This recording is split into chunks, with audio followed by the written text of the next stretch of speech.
Okay, we are live. Hello, everybody on the interwebs. Now, I need to finish off doing all my setup stuff that I like to do during this part of the show, which is the pre-show. Yes, people can hear us, by the way, guys. So, yes, right. Now, copying and pasting this into here will give us chats. We better have the chats because otherwise they'll cry. Okay, I've got chats. Let's see if that works. Yes, chats will work. Quick swear in chat. It'll come up. All right. Whack-a-mole. Who missed me for a week? What did you guys do with yourselves? I had all these. Did you forget to tell? I had all Did you these. forget to say something there, Hans? I had all these thoughts about what would you guys do with yourselves on a Saturday instead of watching this stupid show? Now I know Andy and Darren went over to Jamie's show last week, so it was pretty much like watching my show with Jamie. That's what it was. It was actually pretty. It was pretty funny. Nicky was there as well. So yeah, that was interesting. But did you not forget to tell me something, Hans? Did I not forget to tell you something? About what? Aye. Last week's show. Ooh, Darren, it was. Oops. Oh, it was sent. No, I sent messages out. I sent them out on YouTube. On, other than sending you an email, which I didn't do, but I sent messages out on YouTube. I sent it out on Discord. I sent it out on Facebook, which I know you don't have. I didn't get anything. Yeah, so I did send it out. Oh. Well, apologies if you didn't get it. But everybody right. knew. You're the only person that didn't know. Yeah, I didn't know. but don't blame me. Blame yourself because you're not on any social media. No, I probably should have sent you an email, but it was a busy week last week. It was crazy, and you can probably understand why if you haven't worked out why. What did you do? I know why. I got older. Yeah. Did you celebrate? Did you go out? Did heaps? Yeah. Did you paint the town red? Red and blue, and a bit of white. Yeah, no, it was just family stuff. Nothing exciting. No, there's no embarrassing photos on social media if you're wondering. It's always exciting. Yeah. Did you buy yourself any new toys though for your birthday? Well, I have been buying toys, but nothing's been coming in the mail, which is going to be one of my rants. But yeah, anyway, we'll get there. Yeah. Don't order anything if you live in Australia right now because you just won't get it. I bought. It doesn't matter whether you live in Australia or not. I bought a Eurorack thing off a mate in New Zealand, and he sent it on the 31st of August. And it literally, to go from New Zealand to Australia is literally like going from Ireland to the UK to London. Do you know what I mean? Like it's not far at all, basically, right? And it's been sitting in Sydney Airport for about half a month, and I don't know what the hell it's been sitting there for. Like maybe there's a guy with a Eurorack set up in Sydney Airport, and he's gone, yes, I'm going to steal this guy's VCA module. Not that I need it. I don't really need a VCA module. It's not like it's going to stop me from doing what I do, but it'd be nice if it doesn't take over a month for something to go from New Zealand to Australia, which is just pathetic. That's not the only one anyway. But anyway, everyone I talk to on social media about postage right now has similar stories, and it doesn't matter where you live in the world. People living in the US are getting delays from getting stuff from the UK or Toman or somewhere like that. People that live in I've got friends who live in Japan, just can't get anything anywhere in the world. I don't know what's going on in Japan. But it's all probably to do with COVID and freight companies and quarantines and all that sort of stuff, I guess. But yeah, interesting times we live in. Yes. How's everyone been anyway? Good? Yeah, not bad. We haven't had Andrew Me, that is. We'll call, so to make it easy, we'll call Andrew Brooks Andy, which is why I've put his name in brackets Andy there. And we'll call Andrew Me Andrew. So that way, hopefully I don't screw it up, but yeah, that way we'll just keep that slightly confusing for everybody. But yeah, haven't had Andrew on the show for a while. It's good to see you back. Yeah, I've not seen you for a while. Yeah, nice to see you, Andrew. It's been a long time. I think it was earlier in the year was the last time I was on, actually. Yeah. So I've been doing all kinds of stuff in the meantime. We can definitely see that you're living somewhere different. Yeah. I am indeed living somewhere different. It still is not set up in any usable way. It's kind of like a disorganized chaos at the moment. It's just like there's a good reason the camera's not panning that way or that way, because it's just a mess. And eventually I will actually finish this semi-studio space, but I just haven't got there yet. Right. I've just been too busy. Yeah. So yeah, I mean, obviously, Andrew, you weren't regular on the show, so you probably didn't really do anything different other than life, I guess. But Andy, what did you get up to last week? I know, other than the going on Jamie's show, did you have just a lazy Saturday afternoon? Is that what you kind of did? Just out of curiosity. Do you know what? I really have no memory at all of what I did last Saturday.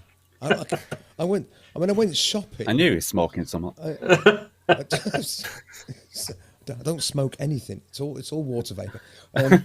I went shopping, and other than that, I can't remember anything. Obviously, it was very uneventful. I had a busy day on Sunday. I did have a busy day last Sunday. Looking after an old gent friend of mine who I go around and cook him a sort of Sunday lunch, and then we go out for a drive, and then he had to rush back to do Jamie's show, which was nice doing that. But then it's just been obviously the usual day job at school through the week, and it's just mental, really. Really, it has been an utterly mad week at work. You couldn't write the script of the things that have just gone wrong. But anyway, I'm not going to dwell on that because it's Saturday. Are you guys still in the middle of your school term at the moment? Yeah, I think we've got 2 weeks to go until the half-term break, and I'll be ready for it because although schools are open, because of the way it's all arranged, I have to, rather than classes coming to me in my classroom, I've got to run around from to their individual, they're on year group bubbles, and it's mental. Yeah. Running around lugging a box around full of stuff. It's driving me nuts, but it is what it is, and we have to get on with it. And just be glad that the place is open at all. Yeah. I mean, even if we have a huge, massive second spike, they're saying they're going to keep all the schools open. So we are really the front line, where the over the top lads, soldiers. Yeah. So we got to, you're not allowed to meet more than 6 people, but I'm allowed to stand in front of 32 of them. Oh, it's just stupid. They don't know what they're doing. Nobody knows what they're doing. No. It's just stupid. It is what it is, and we just get on, and I keep getting paid, so that's that.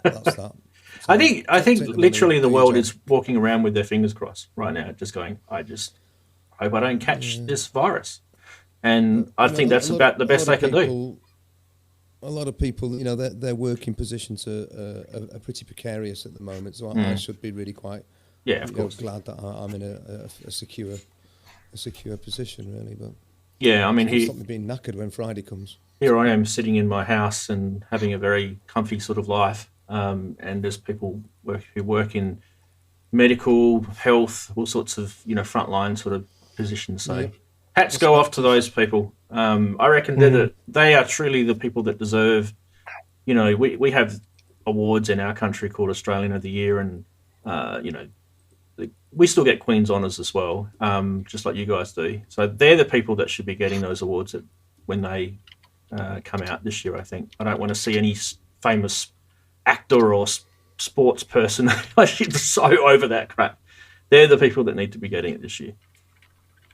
So definitely not a politician either, please. I don't care how good politicians think that they've run things. It's not the politicians that run anything. They're just the puppets that talk in front of the camera. So, although, I mean, it's a hard job, but I just don't. don't think they deserve anything other than getting paid, which is what they're getting paid for. Okay, we are 3 minutes away from the main show. If you have joined us, a big warm welcome to you. I know there's 23 people watching, so it's a fairly sort of low key show. I do sort of last time. Yeah, about double that last time, didn't we? When you have a week off, everyone just disappears and they never come back. It's like if you're not stuck to doing it every week, they punish you. No, I don't know. Everyone deserves a break. But there's some very, very familiar faces in the chat. So we'll say good day to those when the main show cranks off in about, like I said, about 2 minutes away, according to my clock anyway. What was the record? Was it 45? We're trying to crack 100. So, I think we're way away from that. Tell your friends. Share the link. Tell your friends. Join in. It's just fun. It's not. I mean, look, the monetization is turned off. There's no money being made out of me doing this. It's purely just for fun and love, and which is the same with all these other guys that you see here. They just do it for the love and the fun. I don't know so much about the love. Probably more, maybe stupidity. I don't know. But anyway, it's good to have everyone here. We've got a lot of. So today will be a lot of news. No, it's not because I had a week off and I'm going to catch up on all the news from last week. It's literally been a week where there's been a lot of products that have been released. Now you guys will know a lot of these already, so that's fine. But we're gonna talk about them because hopefully you guys value our opinions, and you never know, we might have something decent to say about some of this stuff. So yeah, there's probably about, last time I counted, about 8 news items when I normally only do about 3 or 4. So the news segment's going to be pretty hyped. And also don't forget too, we're going to be talking about MIDI setups for larger studios. Now this was suggested by one of my patrons. I've got so many patrons, by the way. It's massive how many patrons I've got. That's called sarcasm, by the way. So they pretty much get the gong when they suggest something. MIDI for large setups, which is probably why Andrew's here, because anything I say MIDI and he's like, yep, I'm in. Yeah. So it's a bit like that, actually. Yeah, it's just kind of like, ooh. Make sure Randall doesn't say anything stupid. But yeah, so basically we're going to be talking about MIDI for large setups. Basically, what that means is what are you going to do if you've got lots of hardware? It doesn't necessarily mean you've got one of these $4 billion music studios. I'm not talking about that. I'm talking about lots of hardware. And that's a large setup because you've got to connect everything up. And I guess we're going to talk about what's possible there. But I'm going to shut up and I'm going to press this button here. Which one? This one.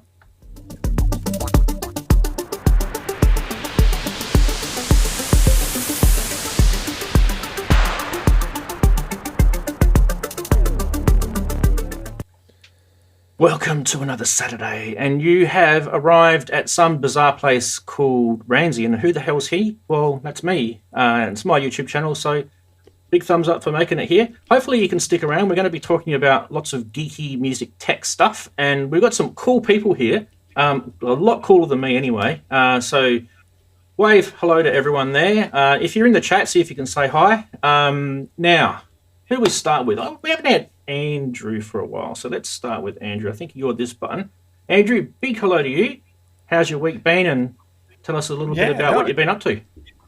I've been busy work-wise. We've been doing a lot of work in the MMA about there's a lot of stuff coming through. I think there's been some notices come out through the MIDI.org about some of the documents that have been about to come on through. So very excited about those. That's been keeping me busy. I've been moving house, which is another reason why I haven't been here for a long time. Although that's probably not the best excuse, but anyway, it's really good to be back here. It's been too long, I think, and I was really excited about the topic this week. So it's good to be here. Yeah, it's good to have you. Awesome. What are we doing next? We'll go with Darren, because I kind of always leave him last all the time, and Darren's feeling a bit pissed off with me, so I thought We'll cheer him up. How's your week been, Darren? Well, it's been a very big week, actually. I was listening to a documentary on a sort of, I wouldn't say an idol, but someone who I got to like in the music business, or should I say music creator. That sparked off quite a lot of ideas. And then I was working on a sad video for tomorrow, so that's all I can really say. Right. Sad. Okay. Somber. I mean, here I am trying to cheer you up. So you actually want me to make you sad? Is that what you're saying? No. It's you'll have to watch the video tomorrow. Okay, fair enough. And never last and never least, Andy, how you been? Good to have you back. Yeah, it's good to be on. It's always good to be on. Hi everybody, hope we're all doing well. It's been a mad week at work. I'm not going to go through all that again for all those people who heard it on the sort of pre-show, but I've been mooching about in here a bit more, creating a couple of little tunes which I need to really get finished and recorded up, probably by at the latest tomorrow evening. So if you don't see me around on the other shows tomorrow evening in the chat and stuff, it's probably because I'm busy in here trying to work out how on earth I edit something down properly. So it's been quite fun. I've spent a long time really not being all that creative, so it's been really quite enjoyable to sort of try and get the creative juices flowing again, as it were. So and I've enjoyed it. Even the failures I've enjoyed. So yeah. Well, that's actually really exciting to see that you've got the bug again.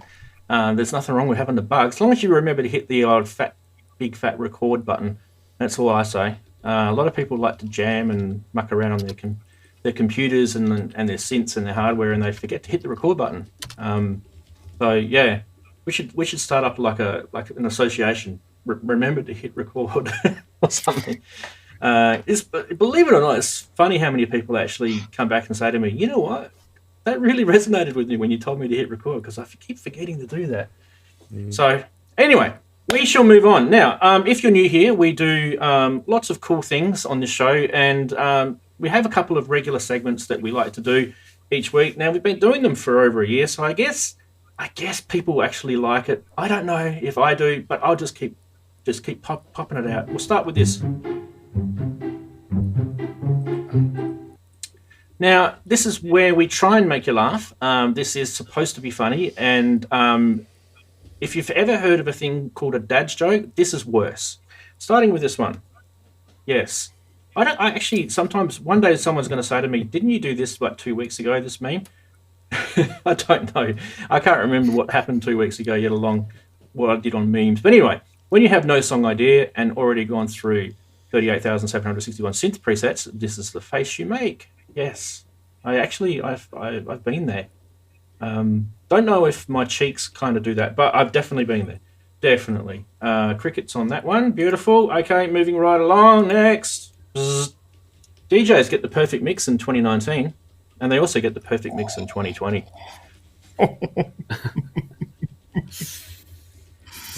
Yeah. Got to pay for that Pioneer subscription somehow. Moving right along. God help us all. Great songs and ideas I've made in the shower, volume 1 of 16. Looks like a Simpsons episode type thing, doesn't it, this time? All right, moving right along. What else we got? Oh, yes, we've hacked into someone's phone, and there's a conversation between Jimmy and I think his mum.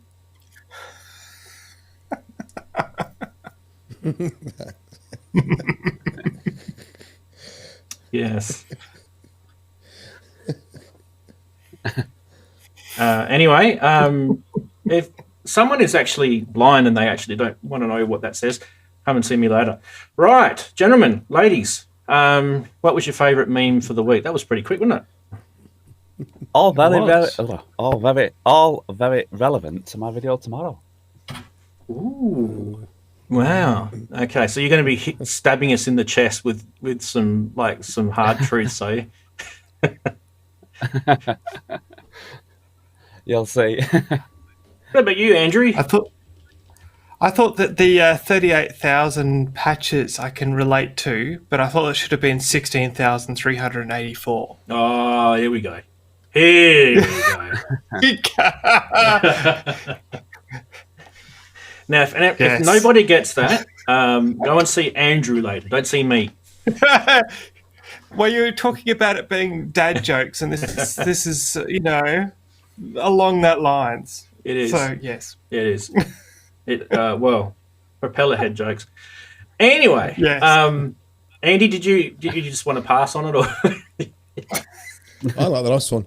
I like the last one because I remember having very similar conversations with my mother. She'd be saying, "Well, what are you doing upstairs for hours on end?" And I'd say things like, I'm programming sounds on my Poly 800. Haven't you got more exciting things to do? Thanks, Mum.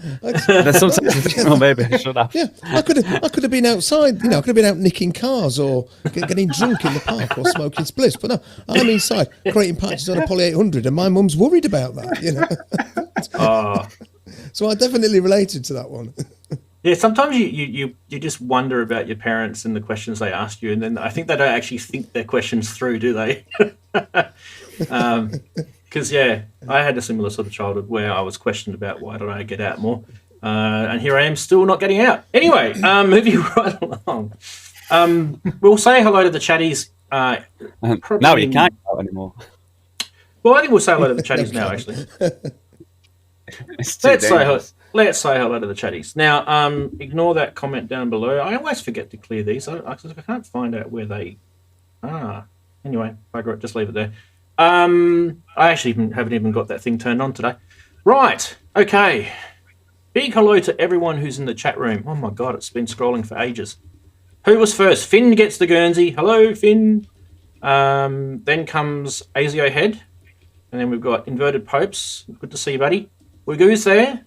D Best is back. Good to see you, mate. JX3D's there. Good to see you. We've got some news from him today too. Don't let me forget. JP Page 2's there.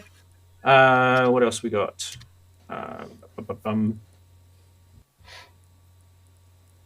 Axelsoft. Yay! He's back. He's back. Yeah, yay! I wonder if he tried to come back last week.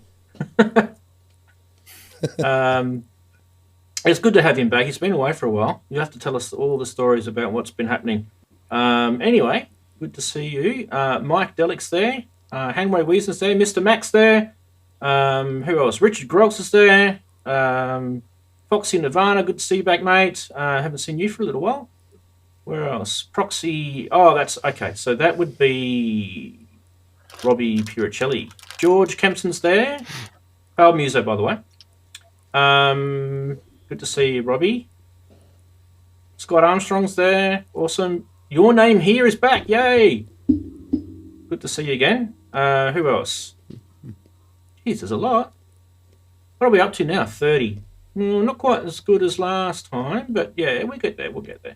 Anyway, Adamski's popped in. Good to see you, mate. And as I say each week, if I've forgotten you, Steve Elbows has popped in. WW hello as well. There's a few that just popped in right at the last second just then as I was just about to change the screen. But anyway, as I say each week, if I've forgotten you, throw your synth at the screen and discuss, because that's just not on. What is this Ramsey guy like forgetting you and stuff? That's terrible. Anyway, we've got news. We have news. Let's do this. We've got lots. Let's get stuck into it. Oh, we're flying over that city, which I don't know. Anyone picked it yet? No one's picked it. We'll start with this one. The Prophet Mini. Now, this is interesting, I think. So this is a little company in Japan, I believe. Piki or something. I forget what they're called now. Anyway, they're talking about doing this at this stage. So a few people have been talking about it on social media. And it's interesting how this came out only a few days before PikoPiko, I think is how you call it anyway. So it's a shrunken and mobile version of the Prophet 5 with 4 voices, onboard battery. I don't know, guys. Do you guys sort of feel that now these Curtis chips are back out, that it's just going to be a lot of people are just going to be grabbing remakes of hardware or sort of variations of hardware based on the old sequential days, or anything to do with the Curtis stuff, I guess. It wasn't just Sequential that used them, was it? So Roland used them, didn't they?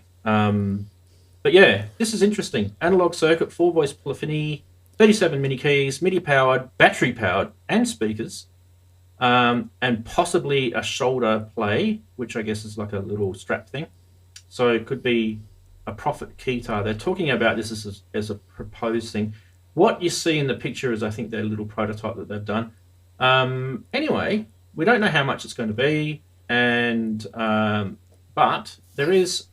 I won't show the video because I don't want to get stung for copyright. I'm getting stung a lot lately for showing videos and getting copyright strikes, and I don't want my channel to disappear off the interwebs because I'm giving people plugs. That's for sure. But what we'll do is before we go on to the next item of news, we'll talk quickly about this. What do you guys feel? How do you guys feel about this PikoPiko factory mini Prophet? Is that something that would interest you? I think it's they're up against it, aren't they? Now that Behringer have brought out or are intending to bring out that Prophet 800. That seems to have more form factor appeal to me. I mean, although you said that was a prototype, it looked a bit toy-like to me. I mean, it may sound wonderful. And as for how many sort of future clones there'll be, I mean, how many more synths are there left to clone that are worth cloning? I mean, it's just, we might say there's loads possibly, but I think it's good that they're doing it. I think it's great to have more choice on the market. It does depend on what the price is going to be. But I think they're going to find it hard to compete against the Behringer, if that ever does come to market. I believe it will. Anyone else want to have a comment about the PikoPiko Prophet Mini? It might have a very interesting niche market, I think, because it's this situation where you've got the Behringer, which is that sort of desktop module, and not everyone likes desktop modules, and then you've got the other end, which is all the stuff that's just been the other stuff that's been announced, and it's all going to be quite expensive and all the rest of it. So if they can get the price right, it might fit those people who go, I'd really like to go and spend my money on a really expensive one, but I'm not going to, but I'll still like a keyboard. And even if it's going to be almost like a micro Korg, like slightly larger than micro Korg with mini keys or whatever, it might fit a really interesting niche for those who want a Prophet 5 kind of experience, but not the Behringer desktop kind of model. So I don't know, it could work, but I just don't know how many people want. I mean, a lot of people just want a Prophet 5 or that Prophet sort of sound, but how many people actually want it to justify, all these different companies doing it right now? Yeah. Well, look, let's I'll get Darren's comment in a sec, but I just thought maybe we could scroll through this video a little bit. I will post this later on.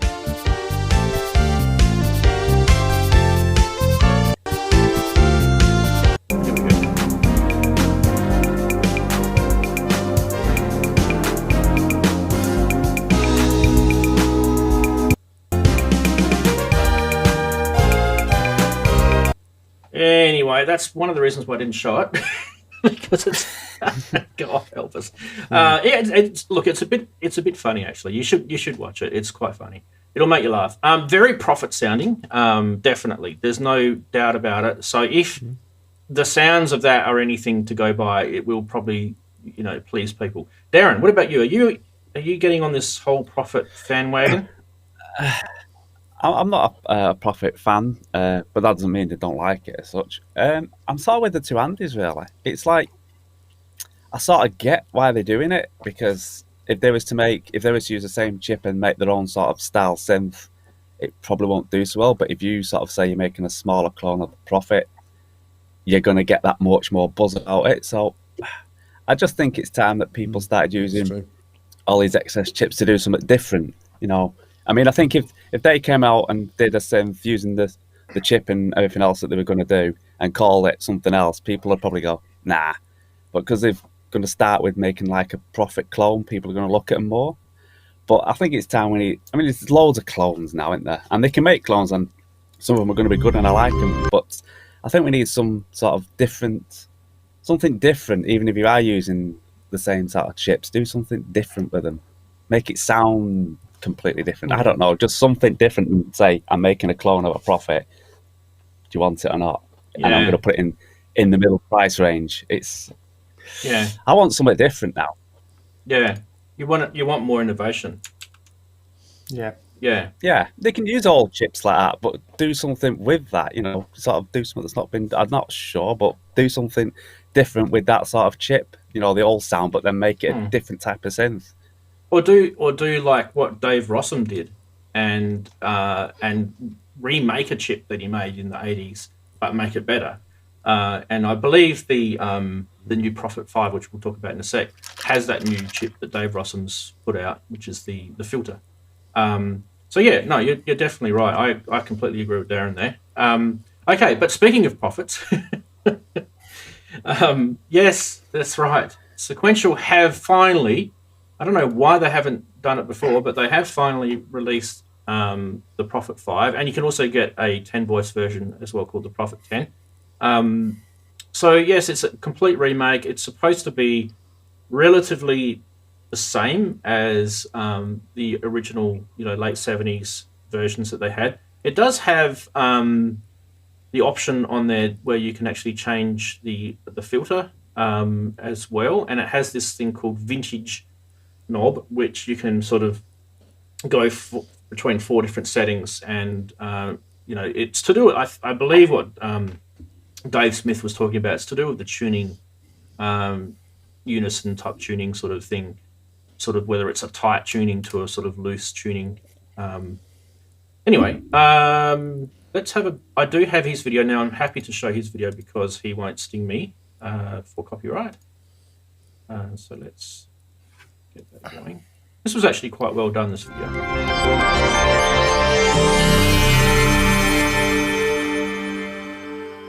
In the early 70s, electronics, Silicon Valley, it was all just evolving as I was just getting into the scene. And by the middle of the let's skip and have such a wide variety of sounds. How is that possible? And well, it's because it's a really cool synth.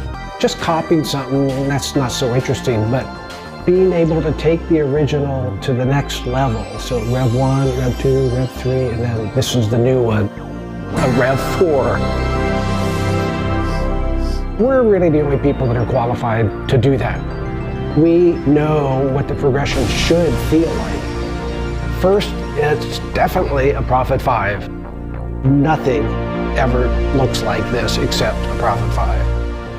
The basic central core of the analog signal path is exactly the same. We did start with the... Now I want to stop him there, and there's a reason why I want to stop him there, because you guys have already seen this video, I'm sure. If you haven't seen it in the chat, let us know, because I'll be very surprised if you haven't. But that little comment that he just made there, this is a Prophet 5, and you'll never see a Prophet 5 anywhere else.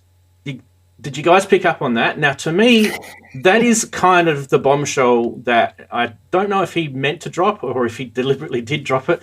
But basically what I'm reading from that is, shit, I better get a Prophet 5 out because Behringer are just going to go to town on all my vintage stuff. And if I don't get one out, everyone's going to be pissed off with me because they've always been asking me. He even said it in the video. People have been asking him to remake the Prophet 5 since the early 80s, which is crazy. So it doesn't necessarily mean that there was a market, because people ask you to do stuff all the time. It doesn't necessarily mean there's a market because people aren't market knowledged. But yeah, did you guys pick up on that when you watched the video? Yeah. Yeah, I've seen it. Yeah, it's been out a bit, hasn't it? Yeah. So if anyone has the right to produce that, he does. I mean, let's be honest, it's his baby. And if he wants to bring it back to the world, good. and I'm happy. Nobody questioned, Moog re-releasing the Mini Moog. No. Why should anybody question that Dave Smith wants to re-release the Prophet 5? It gets a massive thumbs up from me. Yep. I'll never be able to afford it, but it gets a massive thumbs up from me. All right, now before we go any further, I just kind of want to jump into a little bit more in the video where he talks about these chips, and this is kind of why it's been On-chip remade. systems, that was Doug's company. For the SSM 2040, the SSI had Dave Rossum design a 2140 that's an updated version of the 2040. And so Now, if you guys watched my show, you would have noticed that I actually showed that on my news section, that chip. So if you're paying attention, I'm trying to sort of let you guys know about stuff, before the world sort of takes these little components and uses them. And it's good to see that Dave Smith is using Dave Rossum's chip, because there were some issues with the original. And so Dave Rossum's improved it. And that's a good thing. And that's exactly what Darren was saying. Let's bring something out and improve it. It's not a massive improvement. Darren, I know it's not the innovation that you're probably looking for, but it does give him the option now. At least it's something. Yeah, to give the different filters and, and that sort of stuff. So there was a few sort of Easter eggs in that video, wasn't there? So I just wonder how many people picked up on it. That's kind of interesting to see what guys in the chat are saying. Now, who would buy a Prophet 5? Was the price $3,500? Manufacturer's standard retail price, I think, is what they're asking for in US dollars. Yeah. By the way, while we're talking about chips, they do use some Behringer chips. So it's not like he won't use the Behringer stuff. I do believe that they really don't have a choice from some of the components that they use. But with the Curtis stuff and with the Dave Rossum stuff, they are not Behringer chips. They are literally the original manufacturer's stuff. So yeah, it's kind of weird. You get these sort of these people who really get down to the electron level of synthesizers, don't they? But look, that's interesting. Anyway, but yeah, who would buy one? Anyone? Hands up. None of us here. If I win the lottery, Andy would buy one if he sold his house and lived in a tent. Yeah, I'd be the same. Yeah, look, I think the Poly 800 from Behringer is going to do me fine. Honestly, that's I don't think. So I don't have like a business where I'm making music and then I can buy a synth and it tax returns. Do you know what I mean? Like I can claim it and depreciate it. I don't really have that sort of setup, and even if I did, I probably wouldn't have as much gear as I've got anyway, because I'd probably be running it like a business. But yeah, look, there's some guys out there I know will buy it, and I'll be very interested to see their thoughts anyway. So should we move on because we've got more stuff, or did someone want to make another comment? Nope. Okay. I'll leave it. We'll leave it. All right, we have Roland stuff now to show. Okay, so this was this week, wasn't it? The TR-6S. I'm just double checking to make sure I haven't actually gone back into last week's. But yeah, this was actually quite surprising for me. I had no idea that Roland were doing this, and I wouldn't be surprised, other than the people that had NDAs, I wouldn't be surprised if this surprised most of you. It doesn't surprise me that they've done it, but it surprised me that they brought it out, if that makes sense. So what is this? If you're wondering, this is a new digital-based, small form factor, similar, well, exactly the same size as the MC101. Axel Soft's in the room, so he can tell us about how cool they are. The difference between this and the MC101 is quite a lot, but basically this is a drum synthesizer.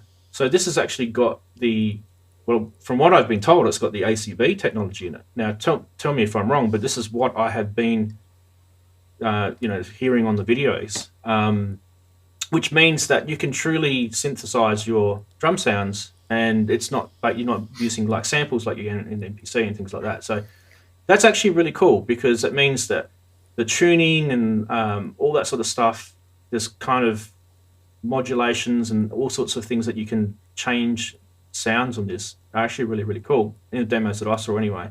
And you've got not just the TR-606 sounds on here. You've got 808, 909. All that stuff is on there. So this is not just a 606, if you're wondering. So yeah, let's before we go on just specifically talking about that, I think we should bring this one into it as well, because they're both similar but different.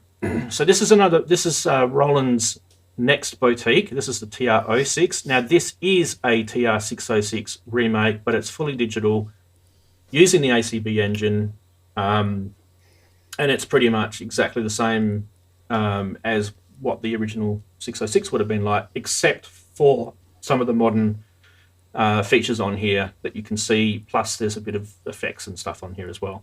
By the way, those effects sounded really cool. I saw the Dr. Mix unboxing video, which I don't usually watch, but for some reason I did because I was bored.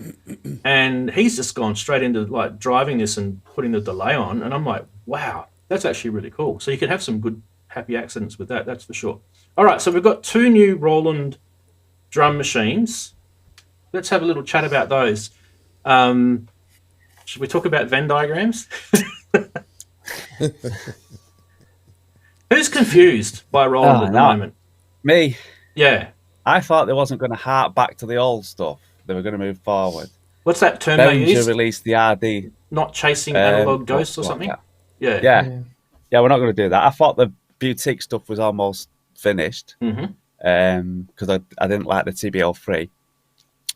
Well, I did, but I didn't like it as much as the Behringer version. The Behringer bring out the RD6, and now you've got this. Don't know. I'm a bit lost with Roland. I mean, I'm not saying they don't sound good. They might sound fantastic, but it's Yeah. Is any of that, Darren? Well, I've still got your face there. Any of that interesting for you though? Are you still in the Roland camp, or are you moving away from it slightly? Well, I've not. I won't say I've been in any camp, to be honest. I have got a bit of Roland gear, but I don't know.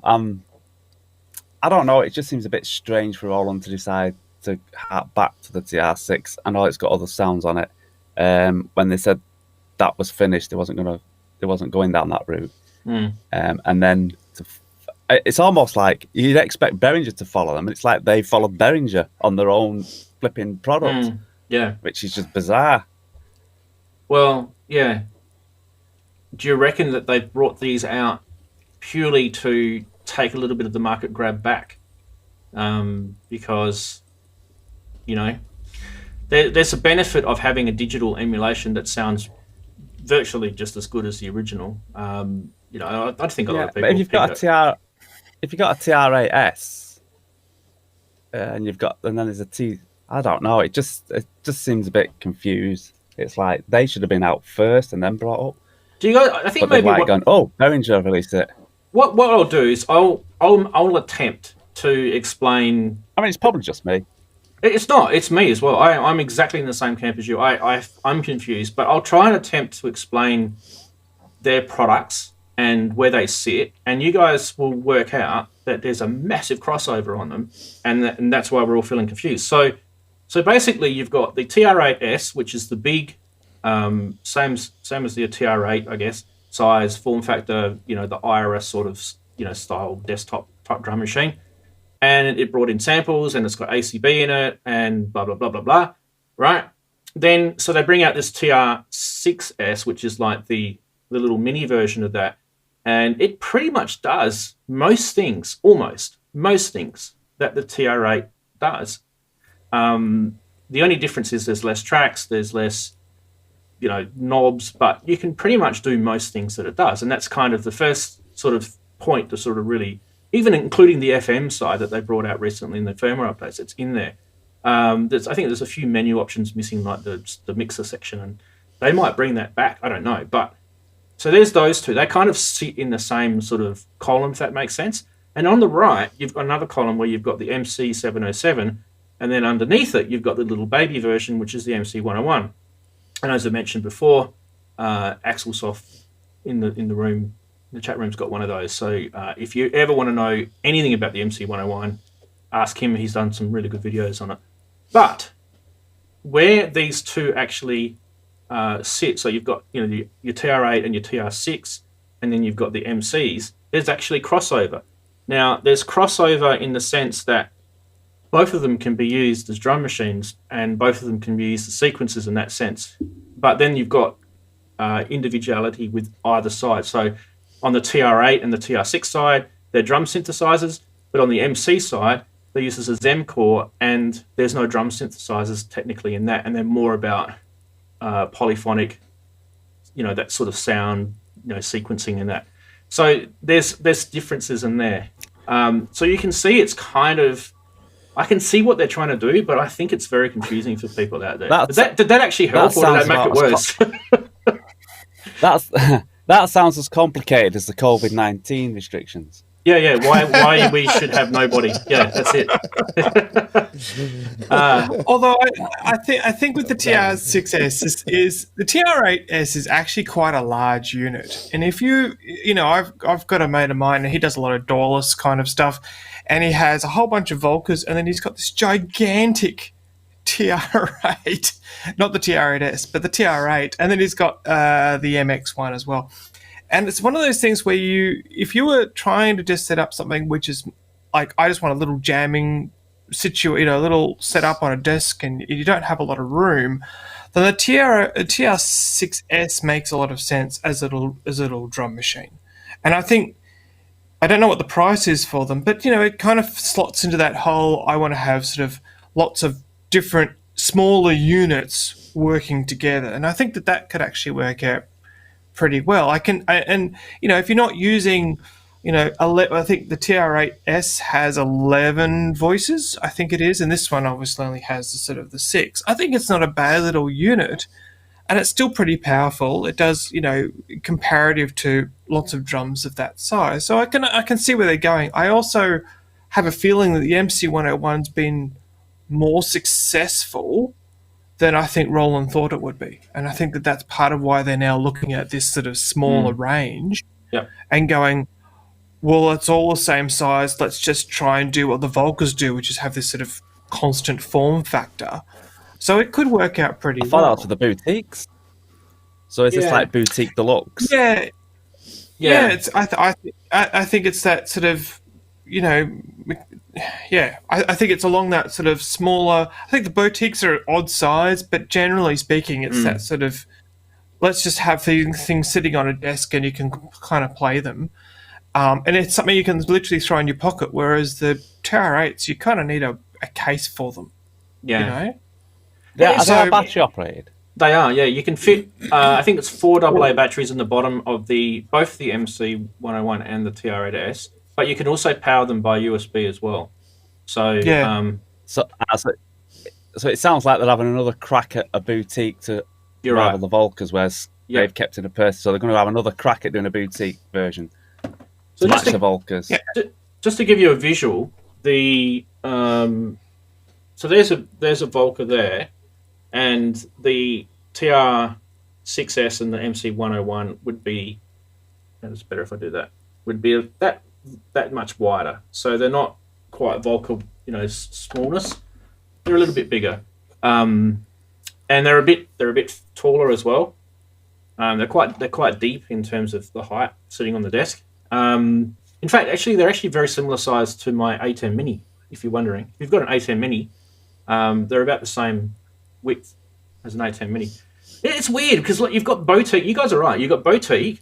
And they were kind of a weird form factor when they came out. They didn't fit in anything, and we all of a sudden had to get weird sort of stands and stuff for them because the Roland ones that they brought out were crap. And you've got the Iris stuff, and Iris had like kind of 2 or 3 different size gear, didn't they? Like the MX1, the TR-8, the TR-8S, they were kind of one size, and then you had these, the TB3, the TB3 and SP404 and it's like and stuff. It's like they keep having a crack at it, but not quite getting it right. Yeah. And then letting that series go for a little bit and then starting again. Yeah. Yeah. Anyway, Andy, did you want to make a comment about any of that? Because I'm going to move on to the next, but happy for you to make a comment. You pays your money and takes your choice. I saw a couple of videos on the TR-6, the boutique, and I thought it sounded fabulous. I thought Bo Beats did a really good one. He'd also got the Behringer side by side with it, and I thought it sounded better than the Behringer, and I just thought it sounded really, really nice. I was really quite taken with it, but it's not cheap. Again, it's like £400 or €400, so it's quite a lot of money. I hadn't heard of the TR-6. Is it TR-6S? That one. Now, actually, I'm really intrigued by that. I think that one could just be quite an exciting little box, but I'd have to get my hands on it and have a play with it in a shop. But I think what Darren said was quite right. They seem to be trying all sorts of different things and seeing which one sticks. I never had a problem with the boutique form factor. I always thought it was a nice sort of format. The Jupiter one was too small, but all the rest seemed to work quite nice. I mean, I've got the little SH01A up there, and I've always been very happy with that. Never had any problems. So to have the little TR6 in the same format, I'd be quite up for that. But it all comes down to the pennies again, as it always does with me. I think they seem to be trying lots of different things and seeing which one flies. Watch this space. Yeah. I'm glad that you haven't seen it. I mean, there's products flying out this week. Like, it's hard to keep up with everything, and so.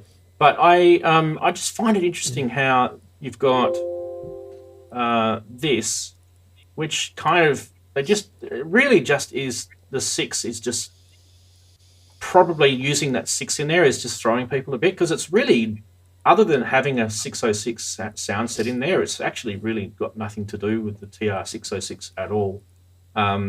It's more like the TR-8S than anything. They should have probably just called it a TR-S or something. I don't know. It just really threw me. TR-8S Mini. Yeah, whatever. But this thing is more to do with the 606 and and why Behringer. You know where you are with that, don't you? Where that immediately is. We know what that is. Yeah. Oh, yeah. And I'll be honest with you. I never really gelled with the original sequencing interface of these older tech. I actually never really liked it. I really love the TR-8 sequencing interface, and Darren is the same. I know it's a much more intuitive sequencing interface than this is. So yeah, that's probably more like a nostalgic thing than anything, isn't it? It's also what 30 years on now, and I think that's another thing. Just quickly on a lot of the boutiques, I think what bugged me about a lot of the boutiques is that they technically were amazing because they were recreated all of these internals using ACB technology. So we're talking about not chasing analog ghosts. I think it was more about the fact that Roland was saying that they were happy to recreate products, but not using the same technology. They wanted to kind of progress with new technology. But I think I'm trying to think where I'm going with this now. I've lost my point now. It's gone. It's gone in one ear and out the other. That's what Roland does to you. I think what you're saying is that is kind of their progressive technology. That's yeah. The MC101, the MC707, the TR-8S, that's their progressive technology. That's where they want to go. They don't want to go down analog signals, and they don't want to do it. Sorry, that's where I was going with it, with the boutiques. What bugged me about the boutiques is they kept all the same restrictions that the original devices had. It's like, why we only got 64 patches in something when you've got thousands of, space is cheap now. And that was, I think, what really bugs me about a lot of these redesigns and these re-releases of clone stuff, is it's still got all the same limitations, which made sense 30, 40 years ago, but they don't make any sense now. And that's what bugs me about a lot of these recreations. Anyway, sorry, that was my point. Yeah, make it sound the same, but absolutely blister it with features. Yeah. Yeah. Add innovation to it. Yeah. Yeah, that's right. I mean, add space. And Yeah. Yep. Actually, the one. I mean, other than the SE02, which I love that boutique. Probably because it was made by Studio Electronics. No, but my favourite boutique is the SH01A because actually that used the essence of the SH101, but they added four voices to it, which I thought was killer. So to me, that was probably their best boutique in the kind of digital sort of realm that they did boutiques for. I haven't still seen got the Behringer SM101. Yeah, well, MS1, yeah, that's for. Now, I wanted to quickly mention a couple of people in chat are asking questions. Like Mr. Max said, would programming the drums on an MC707 be the same as a TR-8 or significantly inferior? I don't know if inferior is the word. It's different. So the MC707 and the TR-8, they're kind of, even if you put TR-8S in this, it doesn't really make any difference. One is a drum machine technically, and the other is more like a groove box, which has got synth sounds and all sorts of things on there. So whilst you can have a track in the MC707, and when I say MC707, you can also include the MC101 in this. What you can do is you can set up a track, and in that track, that can be a drum track, which means that all the pads will be different drum sounds because the MCs are multi-timbral and polyphonic. Whereas the TR-8 is actually, the 6S anyway, is, monophonic. It's like each track is actually a drum sound, if that makes sense. So, but don't forget that track is a drum synthesizer. So you've got all the benefits of manipulating that drum sound with ACB technology. So there's your difference. That actually does play into the way you can sequence stuff because you can't then manipulate things like the motion sequencing. You'll lose, on the MC side, you will lose some of that motion sequencing on the manipulation of sounds on your drum synthesizer, for example, and vice versa. On the other one, you're not going to get that polyphonic benefit and the multi-timbral benefit as well. So to me, there's your difference, and that's where the crossover of products comes. I know it confuses people, but look, I don't work for Roland, so I don't really know why they do the things that they do. I think Roland have been making people scratch their heads for a hell of a long time now, and I think they'll continue to do it. We've got to remember too that their market isn't just the Western world. It's not like Australia and in the UK and the US. It's also Japan and China and a lot of Southeast Asia, and they have different needs in some senses. So they have K-pop, for example, in Korea is a completely different world in terms of what they require for making music. Than probably what people in the UK with the massive big Eurorack setups have got. Do you know what I mean? So it's not just us that needs Roland. So we got to think a little bit outside the square. Right. Okay. We've got more news, and we're sticking with Roland. Where did we get to? 1, 2, 3, 4. Now we're up to number 5. God help us. The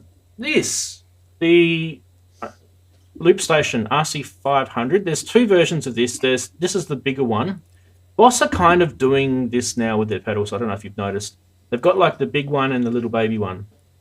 Big one being it'll have a USB interface in it. It'll have the ability for you to edit parameters, change patches, all that sort of stuff. But also the features on the top of the pedal and everything will be much, much more beneficial.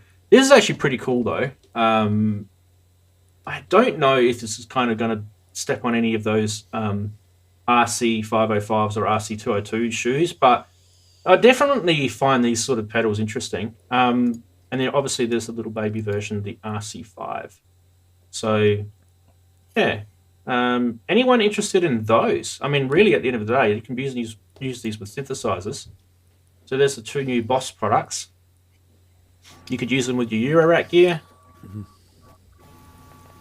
I did look at the RC, the baby one, a while back. I've never actually got into looping pedals yet. I keep wanting to go that way. So and it looks interesting now because it doesn't look as as big as that RC5. It looks about the same as a Strymon or something like that.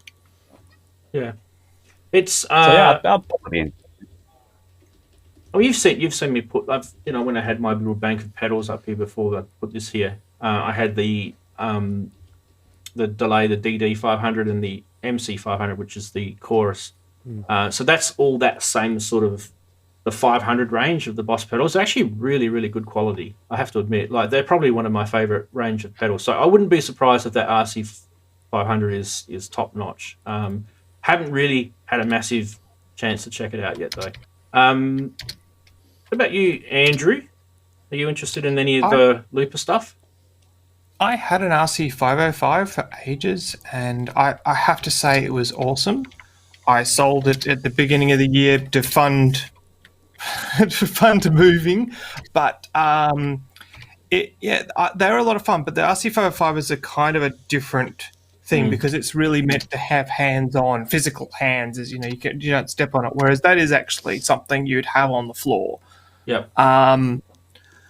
And I really like a lot of their looping stuff. They've got so many different looping products. I'm just wondering if you don't saturate the market. Now, RC505 is different, but they also I think they've still got their larger RC500, the Boss ones as well. And I'm assuming the RC5, the small one, is going to replace the RC2, the other single pedal that they had as well. Look, I think if you're doing that kind of looping stuff, there's a few different things in the market for doing that. I think it's just a matter of playing with them. But the Roland stuff's always been really good. And I must admit, I think Axelsoft mentioned that they wanted to see an update to the RC505, and I must admit I'd agree with that too. It needed to be modernised, or at least a firmware update. But they're great units. I think there's some MIDI. Don't know if I'd buy those particular ones. There's some MIDI issues with it as well that they've never fixed, and people that really got deep into using those that kind of started to find the faults of them pretty quickly. I never had too many syncing issues, but I know a lot of people did. Yeah. It was also a little bit clumsy the way that you did you'd start one and then you'd start another and and sometimes it didn't quite work out, and then a lot of that came down to practice, and I don't like that sort of thing where it really, you have to be sort of brilliant at it, and you watch the YouTube videos on it and they make it look so easy, and then you get one at home, you're like, no, I can't do this. So it's one of those products for me. I found them great fun and a great composition tool, because you'd start something off and it, yes, if you're trying to get exact timing and all the rest of it, yes, you've got to be really good at it. But sometimes it'd be great just to hit a loop, put something in it over it, just do some overdubbing and stuff like that. I just found them really interesting, but I also wasn't trying to get very exact music. I was just trying to mix in lots of different sounds and see if I could come up with something. And that were good fun. And I treated them as a fun tool, not as I'm going to write professional music with all the rest of it. It was just more for fun. A live tool. Yeah, definitely. Yeah, exactly. Yeah. All right, we shall move on. Guys, butt in if you want to make comments, by the way, too. If I say we shall move on, doesn't necessarily mean I have to. Butt in if you want to say something about the Roland and Boss stuff. Now, I'm going to go on to the next product otherwise, which is... I actually looking forward to this. This is actually really, really cool. So, this is by a company called Electronics MIASMA. This is not a synth clone itself, but it is actually like a discrete analog modular type synth. And it's got this digital pin matrix in it. I actually really think this looks really cool. I love the hard case, flight case type thing it's got, and it's just really industrial looking. It looks like test equipment that you bring out to, the mine site or something. It's really, really cool, hey? So, or even like a sci-fi movie type thing, isn't it? Anyway, it's got a bit of an EMS VCS3 sort of feel to it. There's no doubt about it. And I guess is Erica synths? Is it kind of along that thing with their Syntrix? No, it's not. But what it is, it's like I said, it's a discrete analog synth with one single oscillator, filter envelope, 2 LFOs. It's edited me being silly. I'll see if I can get the video working on this bugger. If I get a copyright strike, I'll just have to deal with it, won't I? The things I do. Okay. Here we go. Now, I have actually watched this video, so I did watch another one, though, but let's see this.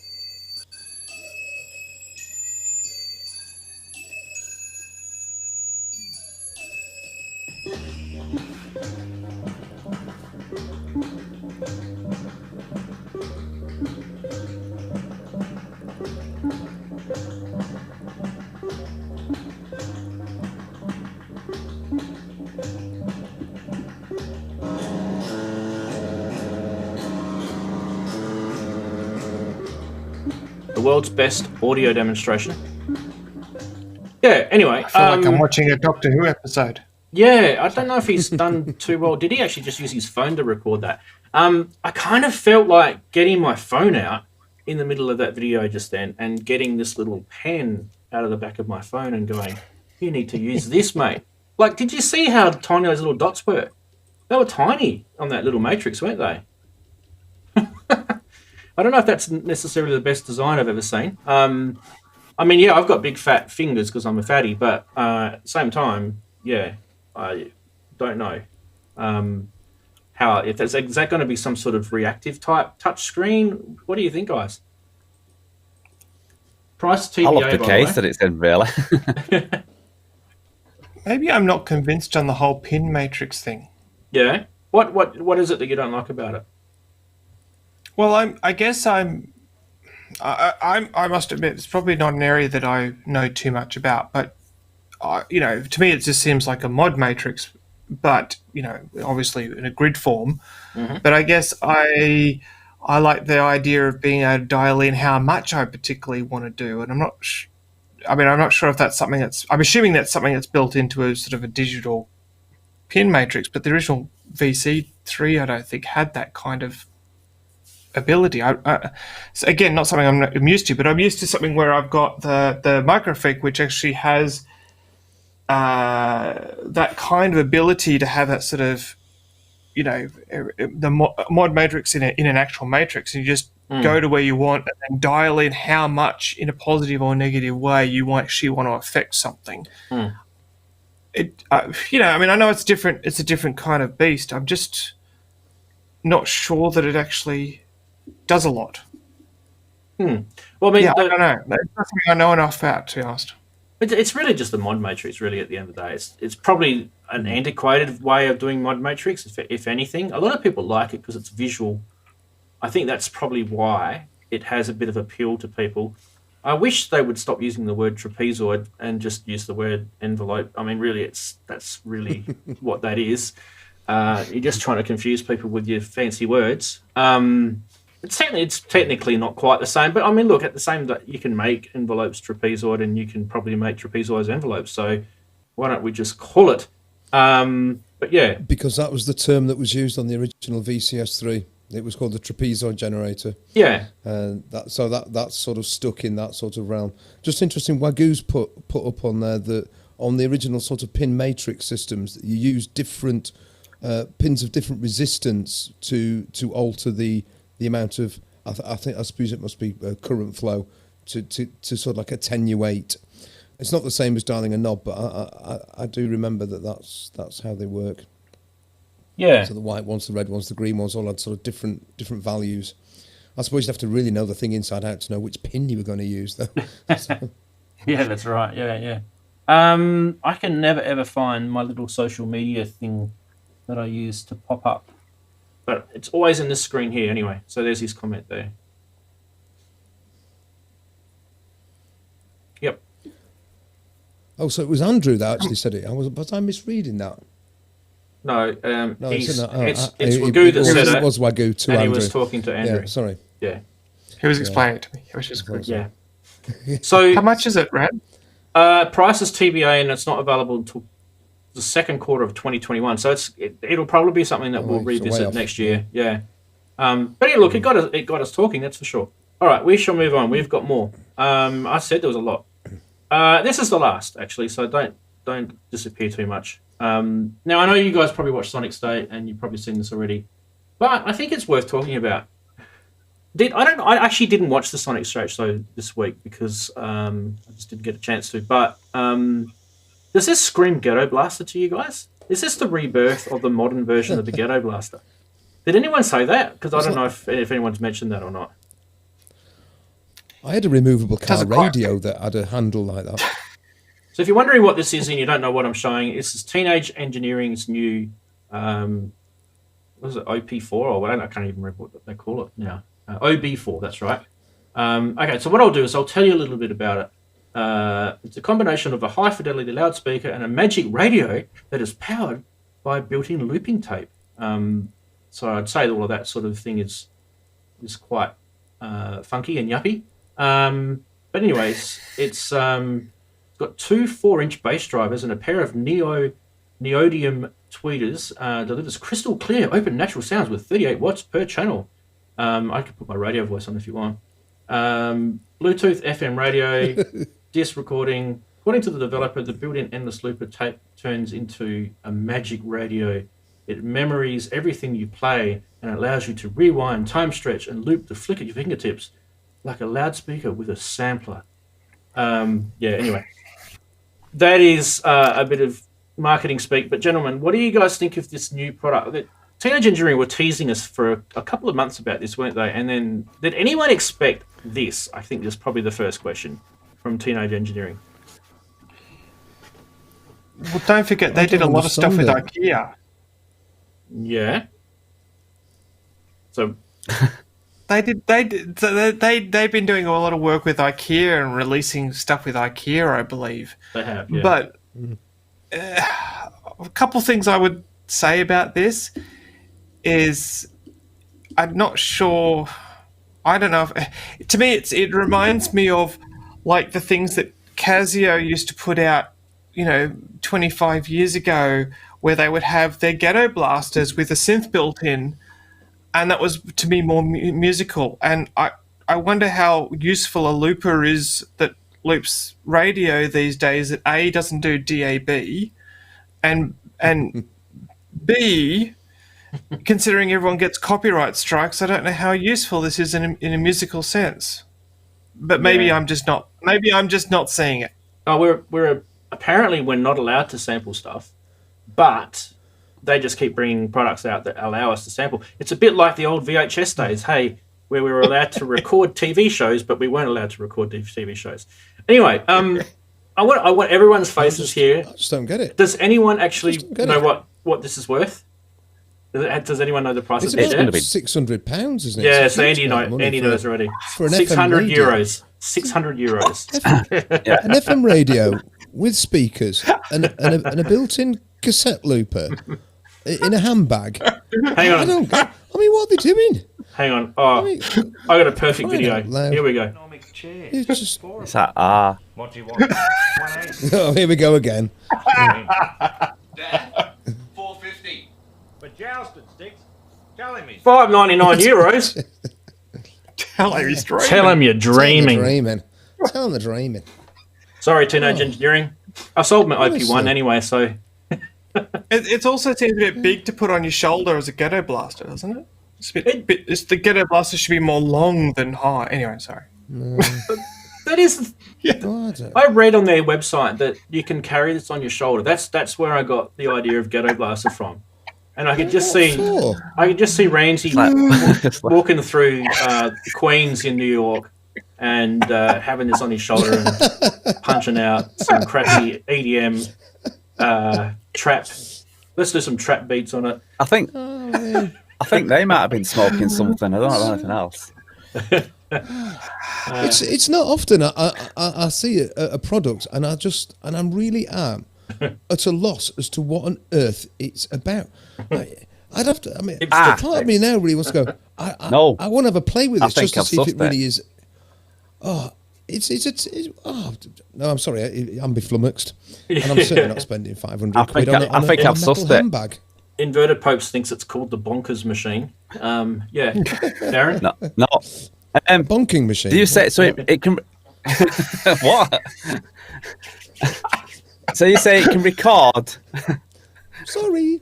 It loops. It can record and and loop and basically bend sound. Yeah. So I think it's for you take one of these, you sit around a big campfire and all smoke some really wacky backy, and record yourselves, and then loop it back, distorting it with some visuals. Yeah. That sounds what it's more like for. Right. Yeah. I don't think they're smoking the wacky fackies that you're thinking about. I think they're smoking the glass barbecue. That's what I think they're smoking. Anyway, we should move on with this show. It's going downhill very quickly. We have another segment. News is finished. Yay! That was the worst news segment ever. Let's go. We've got scams. I missed scams because we didn't have them a couple of weeks ago. I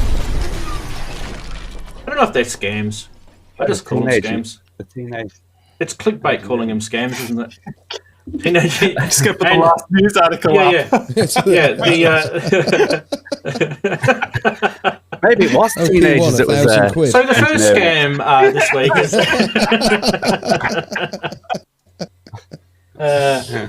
All right, let's get some nice, cool ones here. Look at this one. MPC 100 with extended memory. EXM128. Well, by the way, that's just like a bit of laptop RAM for $3,000 US.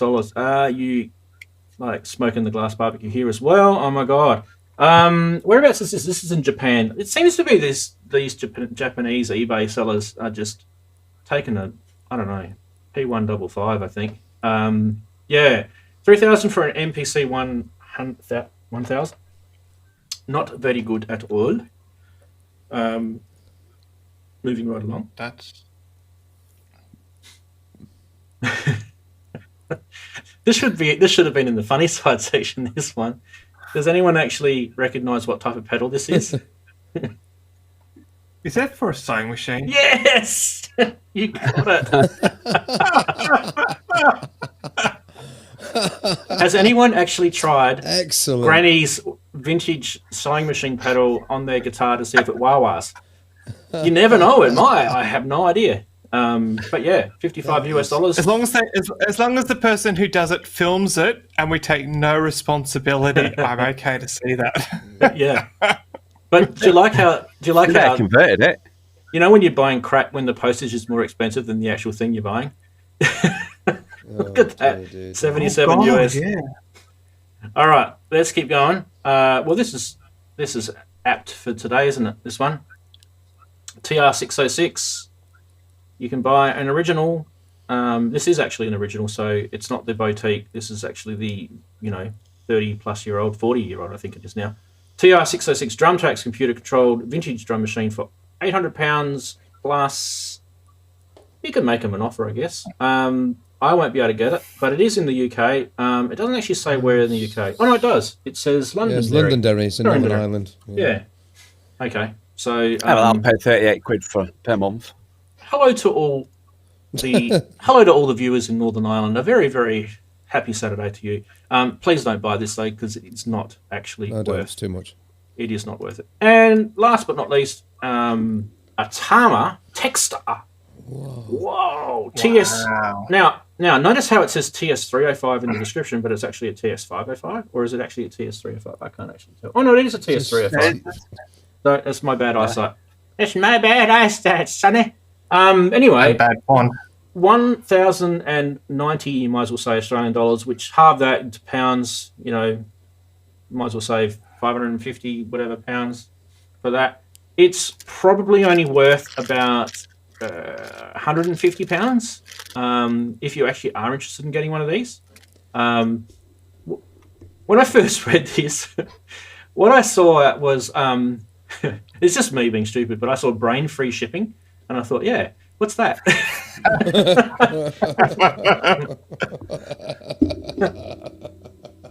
I'd like to know what that is. Is that what I'm experiencing right now with all my stuff waiting to come over? Oh, dear. Yep. Anyway, there is the scams of the week. I hope you guys enjoyed it. God, how long have we been going for? We haven't even got into our segment yet. Wow. Okay.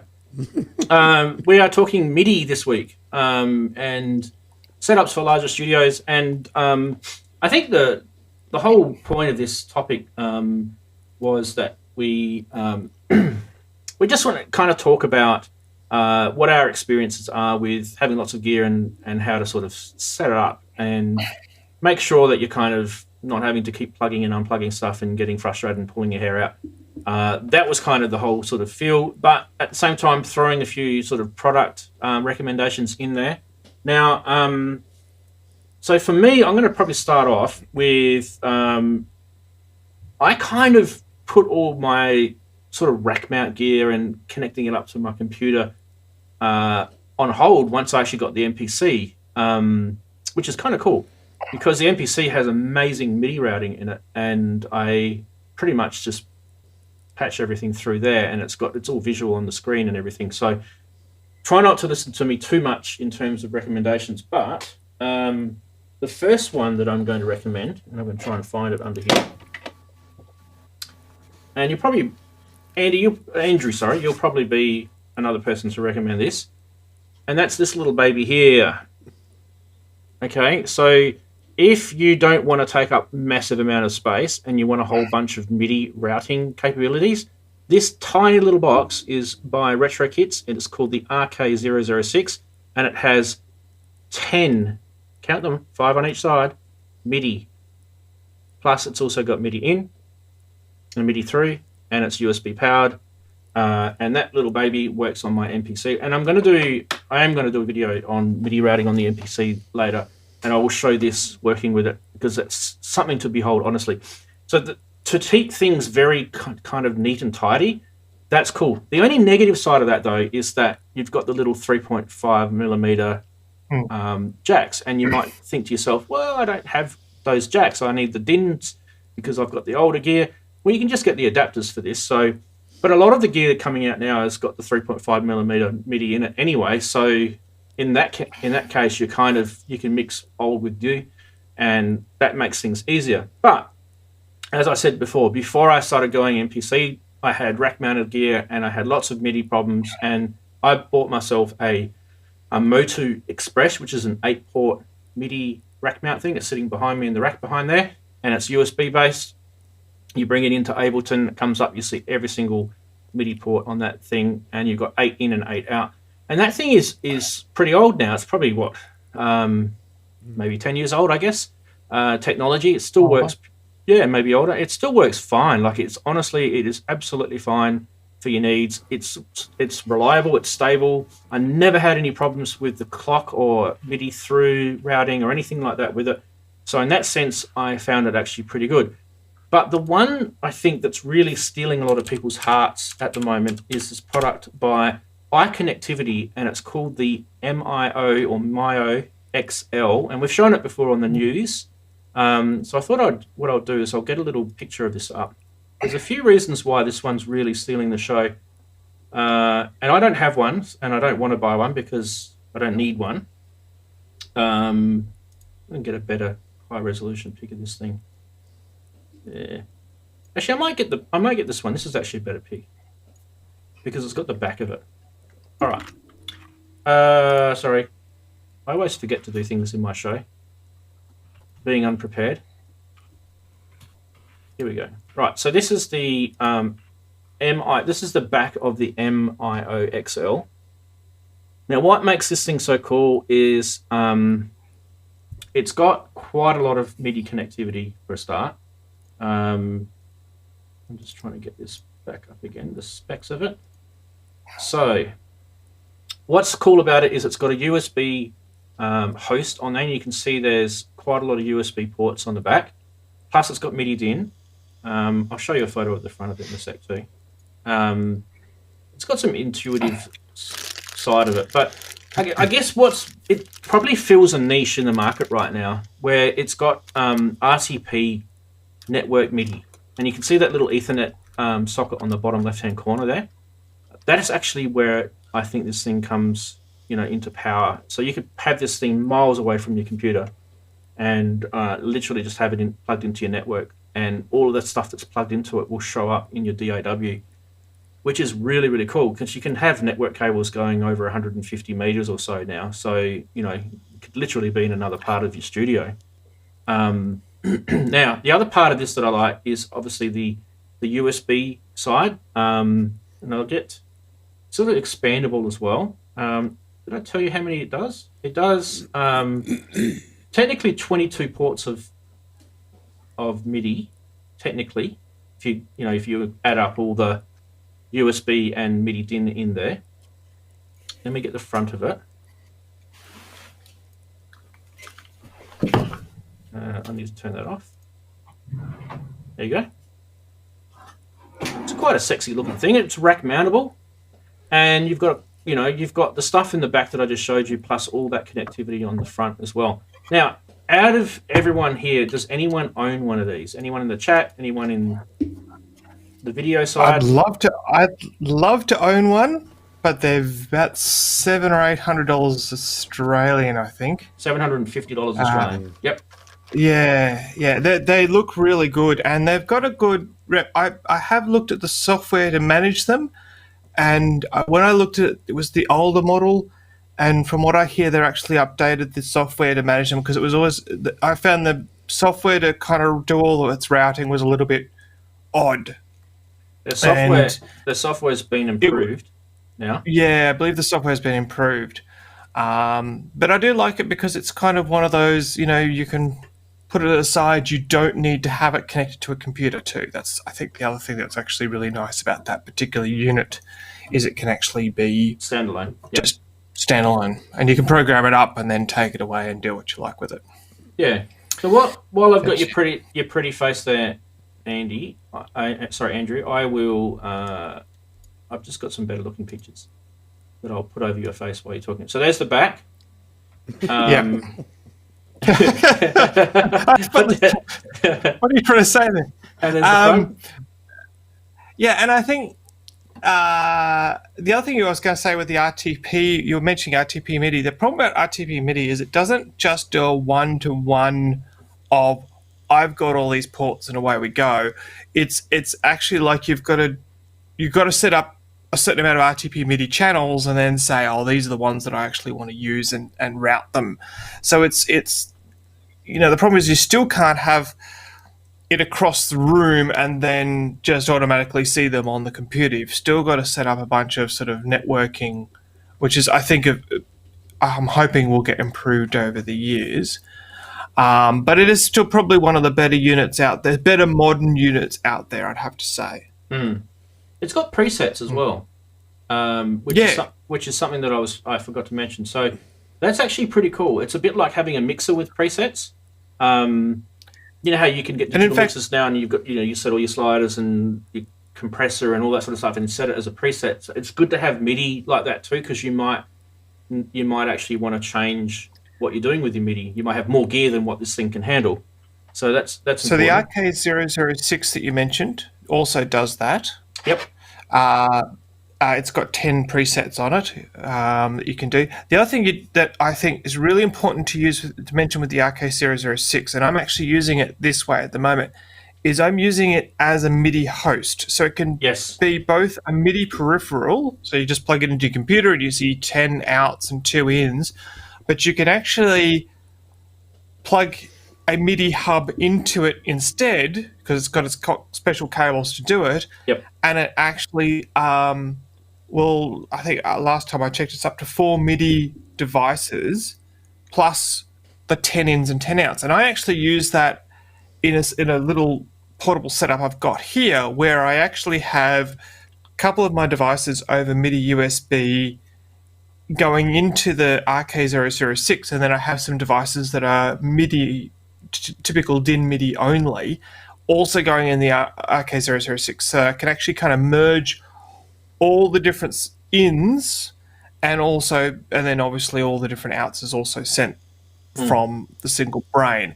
And I found that was actually really useful, and I've got it all tucked away in a little, I can't show you because I actually have it all tucked away and you can't actually see it, and it just keeps it really simple. And I've just got this kind of, and then I use USB for power as well, and while not perfect, it's a great little portable setup because I can just power the whole lot on a USB power pack and just take it away around with me.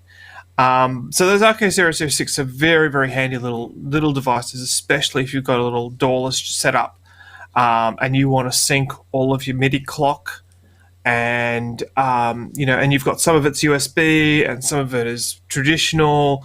Very, very cool little device. It is, yeah. It is, and I mean, they kind of both sit in a similar sort of corner to each other. I mean, obviously one is kind of compact and portable, and it probably has a little bit less connectivity. The other one's got the RTP side of it, which is kind of cool. But yeah, I kind of what we're sort of going for here is nowadays we've got really quite a lot of different ways of doing MIDI. We've got USB, we've got the 3.5 millimeter, and we've got the old-fashioned DIN, and we also have Bluetooth and stuff that's built into your DAW, I guess, if you want to call it that, virtual MIDI. So what you want to have is you want the ability to be able to route, and you want the ability to be able to route in a matrix kind of way, so that you can easily sort of just select a device and it's all kind of pre-labeled. So you spend a bit of time, setting all this stuff up, and you're going, right, port number 1, that's the Jupiter 8, port number 2 is the CS80. You're doing all that, right? Elka Synthex is so you're getting all your hardware all set up, and then when you go into your DAW and you want to sort of route everything, it's literally you don't even have to think anymore about what channel you're on, all that sort of stuff, and you're getting yourself ready for MIDI 2.0 in a way, because a lot of that will be even easier in MIDI 2.0 land. We won't go there because it'll open up proverbial can of worms. Now, what I did want to mention quickly is when we're talking about the Mio XL from iConnectivity, it does have software. So this baby again. I did want to mention just the amount of connectivity that you get on this. It was on their website, and I just saw it. It was blowing me away. So 8 ins, 12 outs, 5-pin DIN, so that's just for the DIN stuff. 10 USB, and they all host supporting multiple MIDI USB class compliant peripherals. Ethernet RTP MIDI network, 22 virtual network ports, which can be assigned to onboard DIN and USB, as well as connected to any computer that's connected to it as well. So for me, that's probably going to be its power. In that it's kind of ability to sort of go, right, I've got something on the network that I can connect to a physical DIN plug. And I don't really know if there's really that many products out there that do that. So this is kind of where it's got the marriage of USB, DIN, RTP, and then computer connectivity all in one. If you've got the time and a bit of energy, you can do this with a Raspberry Pi. Oh, yeah. Yeah. But it's actually in the sense that you can do RTP MIDI. There's actually a couple of really good little RTP MIDI. Look, it's not for the faint of heart. That's fairly obvious, but that's available too for those who want to do it. And it's actually not a bad little setup. You just get you get a little, like I've got an old one of those. What's that? Which is... Oh, yeah. That is an M audio, an old USB MIDI Sport, 4 in, 4 out, right? Mm-hmm. And surprisingly useful. Plug that into, Raspberry Pi that does all of my DIN, and then I can just also then use USB, and then I can also do, RTP as well. So there's actually that's available, but it's not as polished by any stretch. That's something you really want to get in there and do it. But yeah, there are other options as well. If you need to do it on the I don't have the money side of things as well. Yeah. But I wanted to, if you're finished with that, Rans, I did want to do a special mention of something. Yeah, go for it. I also, because I do tend to collect devices, as you can possibly imagine, but I picked up one of those, and it's a little different. Yes. I'll see if that's... Yeah, the MIDI Hub by Botos, is it? Blocus. Yeah. Blocus or something, but this is interesting. It's a little different than the other ones you've described, because it's 4 in, 4 out DIN, all right, on both sides, but it doesn't just do routing, it will actually do MIDI manipulation throughout the device. So you can actually have its own internal clock running, but you can also do things where you can set up arpeggiation channel. So if you've got a device that's just like a very plain keyboard and you want it to arpeggiate, or you want it to do chords, stuff like that, you can actually program it up. And it's got a little Java application you can actually, and then store different settings in it as well. And it's a very interesting little device as well. Again, probably not for the muso who's doing it with a DAW, but if you're doing it sort of in that sort of hardware environment, it's a very interesting little device, actually. Yeah, it's like a little MIDI toolkit. It is. While we're talking about those guys, there's my Blocus product, which is the MIDI Boy. There's the back of it. You can see Blocus MIDI Boy. That's a DIY project. So yeah, and I was actually quite surprised that the 9-volt battery in it still works. I haven't turned that on for months. We haven't used it for a while. So let's get back to talking about larger setups. Okay, so having something to connect, and this is why I recommended that, even though I don't own one, the Maya XL, because it's got a little bit of everything in it. And I think for a sort of reasonable size setup, it will answer a lot of hardware issues. So for me, and probably Darren as well, one of the reasons why I bought the Roland MX1 mixer is because it had the 4 USB ports on the back that you could connect up your other Roland compliant, like the Boutiques or the Ira gear, or even things like JDXIs, that sort of stuff. And then that brought that in via the main USB connection on the back of the MX1 back into your PC or Mac. And you could see all those devices. Technically, they weren't labeled, but you saw, USB 1, USB 2, up to USB 4, and you could route through your DAW. And that's one of the things that the Maya XL will do for you without having to buy an expensive mixer or, something like that. Something that I haven't tried yet is to connect up my MPC Live or MPC Force, Akai Force, I should call it, not MPC Force, and see if all the USB stuff that's connected to it shows up through the DAW. I don't think it does, but it'd be interesting to try that. But when you've got lots of hardware, once you've got it all connected up, like a lot of people tell me they don't like to move their gear.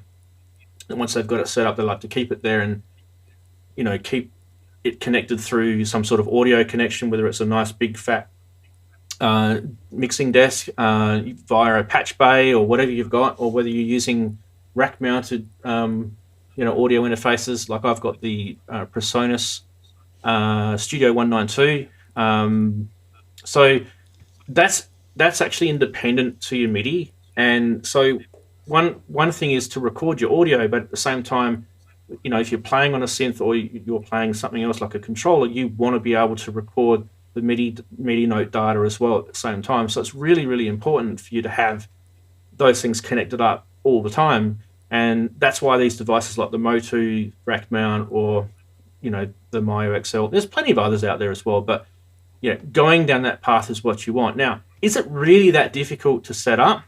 The answer is no. It's literally just knowing a little bit about MIDI and how MIDI works. And we're talking MIDI 1.0. We're not talking about MIDI 2.0 yet. So, Andrew, apologize. But you've got on basically one MIDI, setup, you've got 16 devices you can have. And if you've got something like an MPC, you could have actually 2 lots of 16 devices because it actually has two MIDI ins and 2 MIDI outs, if that makes sense. So it depends on how you've set your computer up. You could actually have that same sort of thing. You could have 2 MIDI like Myo XLs, or you could have a Motu and a Myo XL, and technically then you've now branched out into multiplications of MIDI devices, and anything that sort of is connected to those hardware MIDI devices that won't affect anything that's connected to the other one. So it becomes like a chain and a snake as such, and it just makes things a lot easier. But one of the things you will have to know is you'll have to remember what MIDI device each thing is, and that's one of the drawbacks of MIDI 1. But it's something that we've lived with for 30 years, so I'm sure it's not that painful. Remembering 16 devices, it's not that hard. Generically, most people use MIDI device 10 as drums. If you remember that, and everything else should be okay. Usually 16 is used for weird stuff. Sometimes configuring sysx, that sort of stuff. It's not always that way, but sometimes it's good to keep 16 free if you have to, and 10 free for drums. Like, it's just, these are kind of the industry accepted ways of doing things. Some people would even actually argue that you have pianos and keys on one, and you can go to that sort of level, where you start, what device gets 1, what device gets 13. Do you know what I mean? That's general MIDI area, isn't it? That's the general MIDI standard. Yeah, yeah. You're not in any way obliged to stick to that. No, not at all. I always have my drums on channel 2. Yeah, you don't have to have your drums on channel 10. That's for sure. But once again, you do have to remember that. Okay, so I've set the Jupiter 8 to channel 9. You'll have to remember that somehow. And if you've just done that in a project in Ableton, and then you've started a new project, it's all gone. So you've got to have some way of remembering it. And things like the Myo XL will help you with that, because in the software, which I think is called, what do they call it? I've forgotten the name of it now. But you can label all that stuff. You can label it also. Save's doing what I do, which is to put stickers on the machines that go, Oracle. This is channel this, channel 4, and channel 5. Yeah. Little stickers. The software's called Oracle with an AU, AURACLE. And that's the same thing. Like like you were saying, stickers is one way of doing it as well. So with the Motu, I don't have to label as well. So that's the other good thing about the Motu products. The older ones, you did have to, because they were really literally just basic MIDI circuits, like older sort of fashion stuff. But I would recommend either of those two for rack mount stuff. It does get messy with cabling and that. I mean, that's why these things are really, really good, because it just gives you, like, 10 MIDI is heaps for even a fairly decent setup. You could buy 2 of these and you've got 20, because it's USB based, so it will register. You can have 2 of these on a computer. It works. I think, Rance, one thing I probably really want to highlight is it really comes down to, yes, you might have lots of gear, but how do you use that gear? It depends on what you should really go off and look at purchasing. So, for example, as you're talking about, if I had a sort of a studio set up with lots of gear, then a Mio and I was flicking between a door and a non-doorless, then a Mio would actually work out pretty well. Whereas if I've got something that's a portable setup, a Mio is probably, they do have a smaller model. They've got a 4-in, 4-out model, but that might not be, you might want to do the RK06. If you've got lots of older gear and you're using a central brain, then even just getting a basic MIDI splitter is probably not a bad idea. Something like that, right? Which is 1 in and 15 out. And, and if you're someone who just plays lots of I play live and I just want everything synced, you're probably better off with something that does that and something that just generates MIDI clock, right? And then just start and stop things as you particularly want to use them. So I think that's probably one of the first thing that you'd probably want to be figuring out, because MIDI's inherently a little too flexible at times. You kind of want to know what you want to be doing before you do it. And as you said, if you've got one of these great MPC with their great MIDI implementation, and I believe the new Machina Plus has something very similar with the fact that they can actually have lots of MIDI devices as well. It does. Yeah. Then you may not need anything else, because you can just plug everything in. The other problem is when you start having stuff that's USB only, and then you've got to start thinking, well, that's when I need to have a host.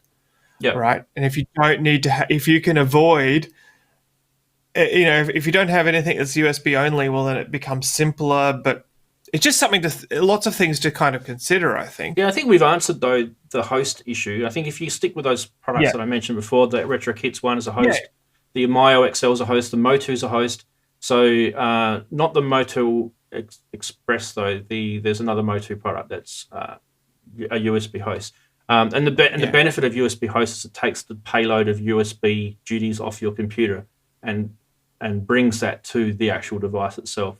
I actually wanted to, while you were talking, my mind was wondering about some of the other things that we have as general sort of setup things. And Darren, we both being MX1 owners, one of the things that we may want to do is actually record the the parameter changes and slider change. There's certain things that you can actually do on the MX1, and you can actually record those in MIDI. And by default, that's MIDI channel 16. So I was mentioning before, sometimes weird things like SysX and stuff gets assigned to MIDI channel 16. Certain products do that by default. So there's an example of one. If you don't, if you haven't gone into the menu diving of it and set it up properly, you'll find that your MX, you've got to set your MX1 up to a different channel if you've already got something else on 16. Not SysX on 16, because SysX does no channel. That's right, yeah. But like, for example, you might have a MIDI track, for example, that spews a whole bunch of SysX right out at the start, and it does it over channel 16. That's just an old days MIDI thing that I've, like in the old XG days, for example.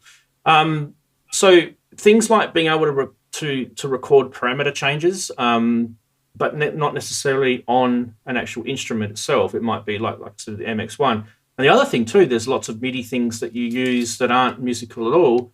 Like I'm running the show right now on an Akai APC Mini, right? And that is all MIDI based. So I'm using vMix as my streaming software, and it's using a MIDI controller, and it's doing that over USB. So that will affect, like if you've got other things that are doing MIDI duties as well as your music stuff, that will affect if you're using the same computer, for example, like I am, to do music stuff. You have to remember you've got that sort of stuff set up as well. And it can, you can start having MIDI overlaps and, devices not being discovered because another device is connected. So you've got to look at that. And I think that's one of the reasons why I tend to recommend, like what Andrew said, to have a USB host type MIDI setup where you've got MIDI DIN and USB connectivity in that device, which is more modern than what some of the older MIDI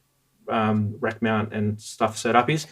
And that's because it takes any of that sort of technical weirdery away from, filling all your USB ports up on your PC or your Mac. Especially now with Macs having hardly any USB ports now. Well, I mean, I don't even think they've got any now, do they? Who's got a modern Mac right now? I think that, are they all USB-C based now? With only a couple of USB-C ports in them, and you've literally I haven't got a modern Mac. I've got a modern laptop, and it's USB-C only. It's the same like the new Macs. Now the problem with USB-C is there's actually a limit on the amount of USB devices that connect. So USB 1 could have 128 devices connected, which what we all grew up with and knew. Yeah. USB-C can only do 32 devices.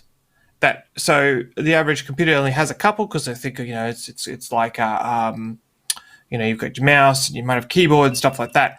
But you start plugging in. Now I actually have done this. Is I've started plugging in all my music gear and my video cameras and stuff like that, and all of a sudden my MIDI devices would start dropping off the computer because I all tried to plug them all into the computer at the same time, and I couldn't figure it out for ages.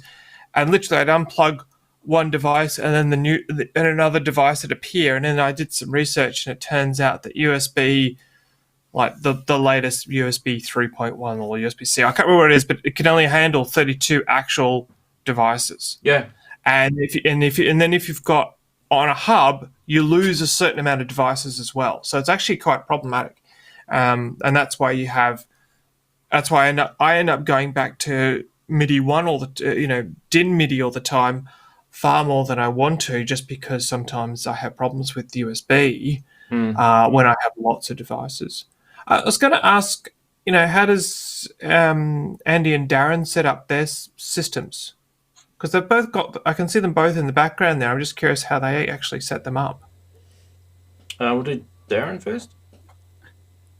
When my fingers crossed and my eyes like that, I just hope for the best.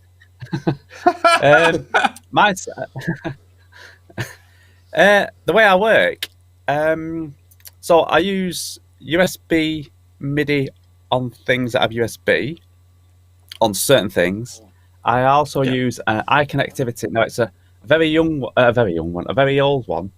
I think it was when they first came out. I'll see if I can show it you. Yep, they're great. Yeah, so and that's rock solid. That, and then I'll run a splitter off. I'll run a splitter off the back of that, like that, a simple splitter, which runs with stuff on this side of the studio. That's a passive splitter, that one. Yep. Yeah. It's only running to the stuff at the side of the studio. And then on the second port of that, because it has 2 ports on that, that runs down to a Philips Reese MIDI 3, which goes into 4, I think. Goes into 4, which controls, well, obviously not the Juno, but controls anything on this side. So the 3 keyboards and another USB, which is up there, another MIDI up there. And that's more or less me connected. There's the odd thing that's not connected, but I only use it for sound, so I'm not really worried about that. Do you ever play off the keyboards into the computer? Like, how do you do all your MIDI in? Right, MIDI in is usually MIDI in is usually with a USB keyboard. Okay. I think I've got the Novation launch key at the moment, or the Arturia key step. Very rarely do I use a DIN MIDI playing in, but that's not to say I've done that. But it's usually just a small MIDI input device on the desk. Depends on what I decide to use. Right. Now we'll go to Andy. It's the cheapest way, I think, on mine. Well, Andy, you're up. You had your headphones off, so. Yeah, sorry. I feel like a fossil with all of this talk because I'm actually really old-fashioned, I suppose. My setup is obviously, in some ways, a lot smaller than yours, Ramsey, and certainly a lot less complicated than Darren's. I don't do any USB MIDI at all. I've not even begun to go down that route. I guess I will at some point fairly soon, but I haven't yet. Mine all revolves around a Kawai 4-in, 8-out MIDI patch bay. So I had to think seriously about what are my controllers and what is receiving that control. Now, this maybe I should do what Darren did and try and get my camera down so I can point at it. Just give us a second, see if I can make it work.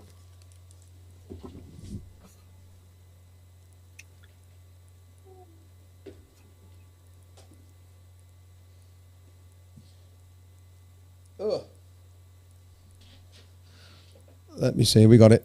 So there's the Kawai MAV8 patch bay, and it's got basically 8 sliders on the front which align to the 4 input controls, and I've got my computer, the Korg Electro synth, the Supernova and the BeatStep Pro as controllers, and I can assign the different receiving devices, which is all the rest of it. I've got 8 different receiving chains.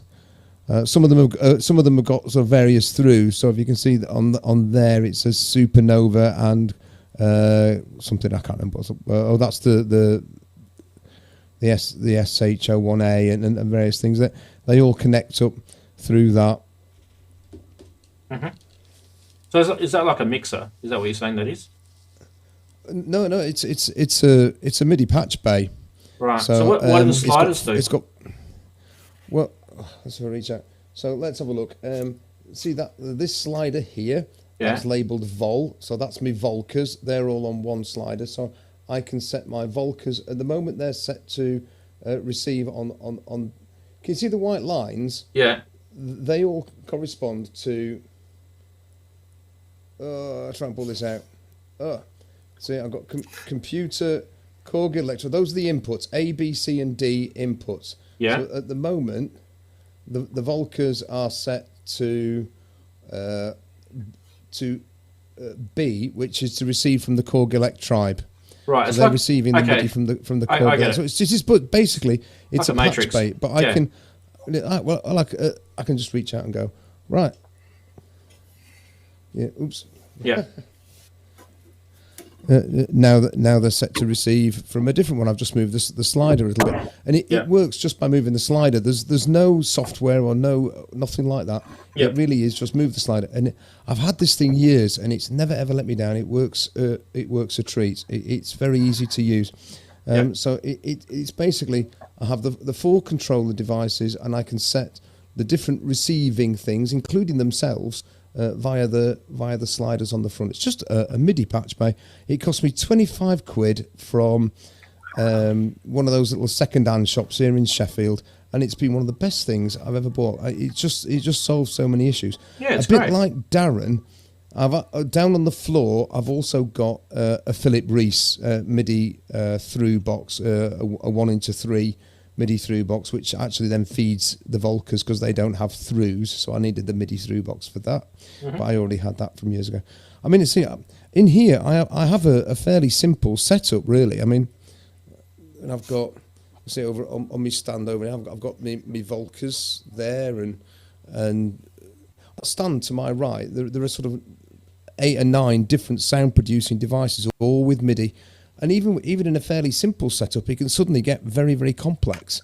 And that's where something like a MIDI patch bay really, really comes in. I'll stick this back up on the wall now. Just give us a second.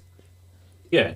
So that is like an older version, like a hardware version, I guess, of what a lot of these newer ones do, and you're kind of doing it in a software thing now anyway. So yeah, that's good. It's awesome. Well, I was going to quickly, while you guys were talking about MIDI and stuff. It's bound to fall off the wall. There it goes. Sorry, Ren. Can I just? It's destroying his studio now. Look. While he's fixing that up. Well, Andy's fixing that. It reminded me of something, and I wanted to quickly show this off because you're talking about the Mio XL and all the rest of it. I wanted to show off the 1989 equivalent of one of those. Yeah, go. And I found this recently, which I don't know if you can see that. Yeah. Right? That way. I'll see if I can actually get it in the frame. Now, that is a 6-in, 8-out MIDI plus 2-in on the front. But it's a patch bay, but it's also a 16-in and 16-out audio patch bay in one unit, right? Yeah. Which you can actually control over MIDI. And so you can actually have it all as one of those big sort of, so you can actually control all the different kind of connections in the studio. But it's interesting going back to the old gear because there's something to be said for the simplicity of, like, I just want the MIDI to go in, I want it to go out, and I'm not kind of touching a computer in between.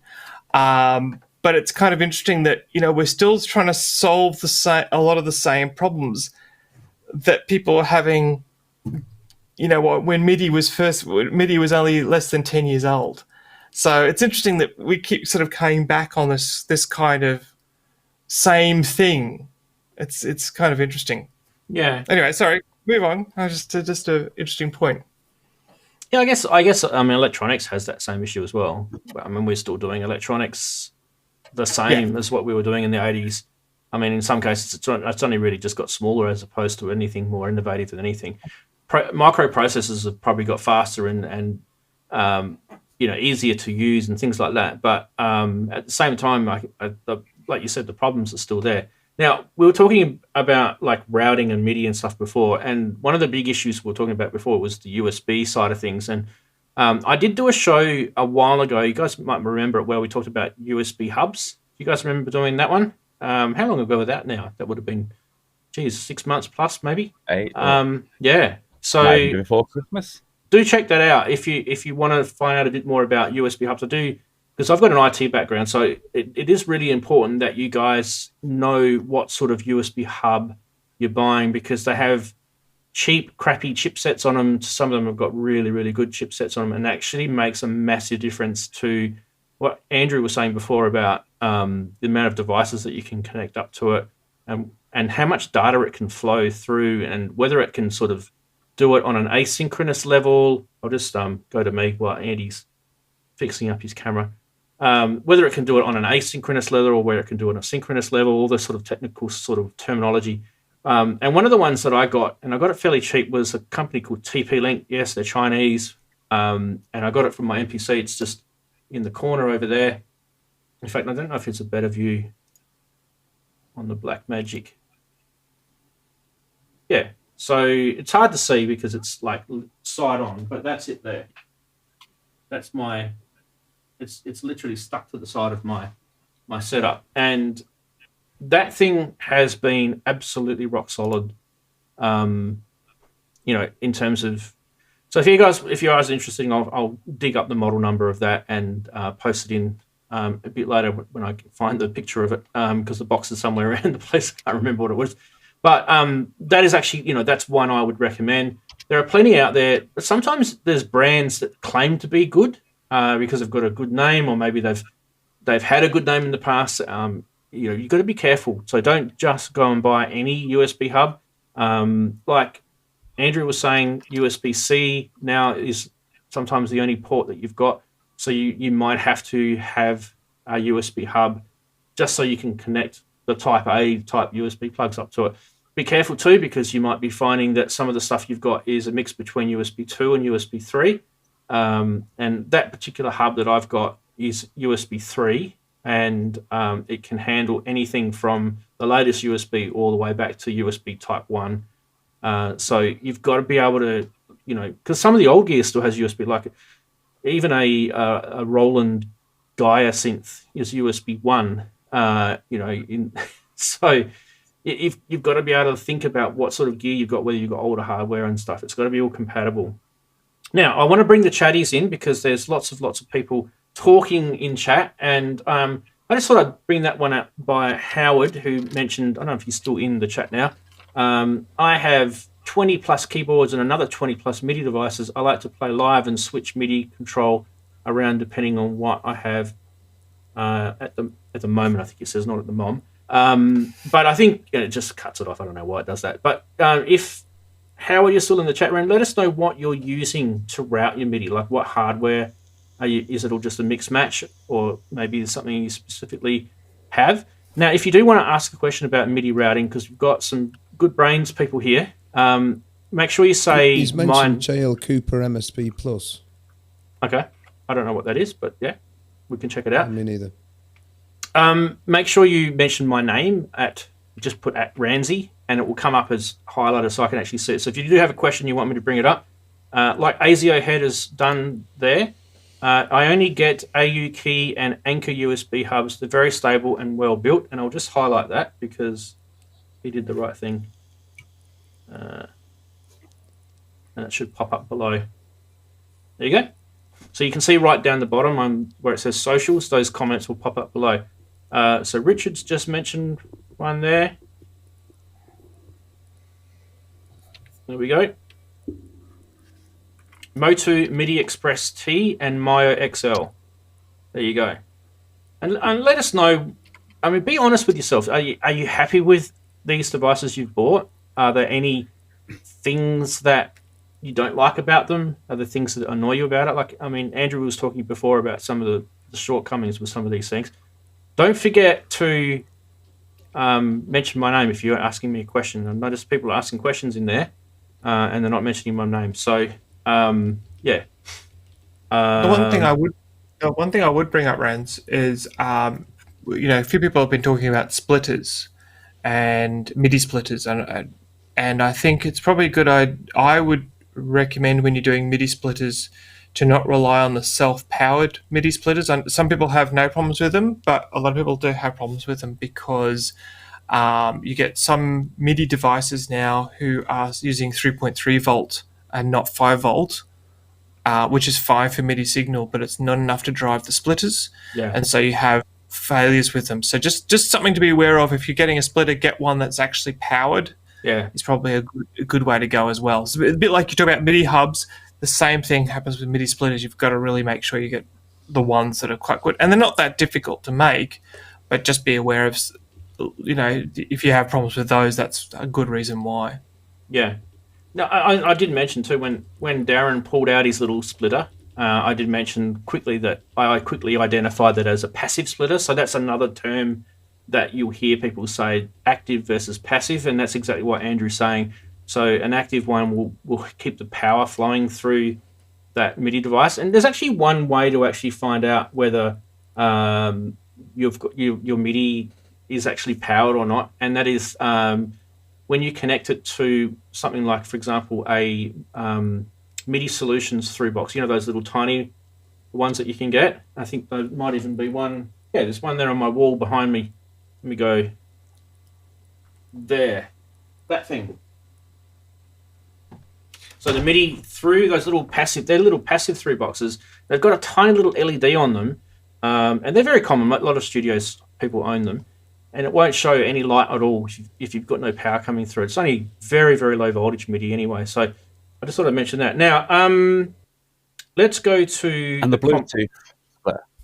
Let's go to comments here. So your name here has said, any tips on step-down transformers for synths, 110 volts to 240 volts in Australia? Well, yes. So, for example, my MKS70 was bought by me via some sort of synth place in the US and obviously shipped over here, and it's all internally 110 volts. So I actually had to buy a step-down transformer to get it to working on 240 volts here. And in Australia, there's a couple of places that you can buy them from that I'd recommend. One is a company called Electronics, which is where I got mine from.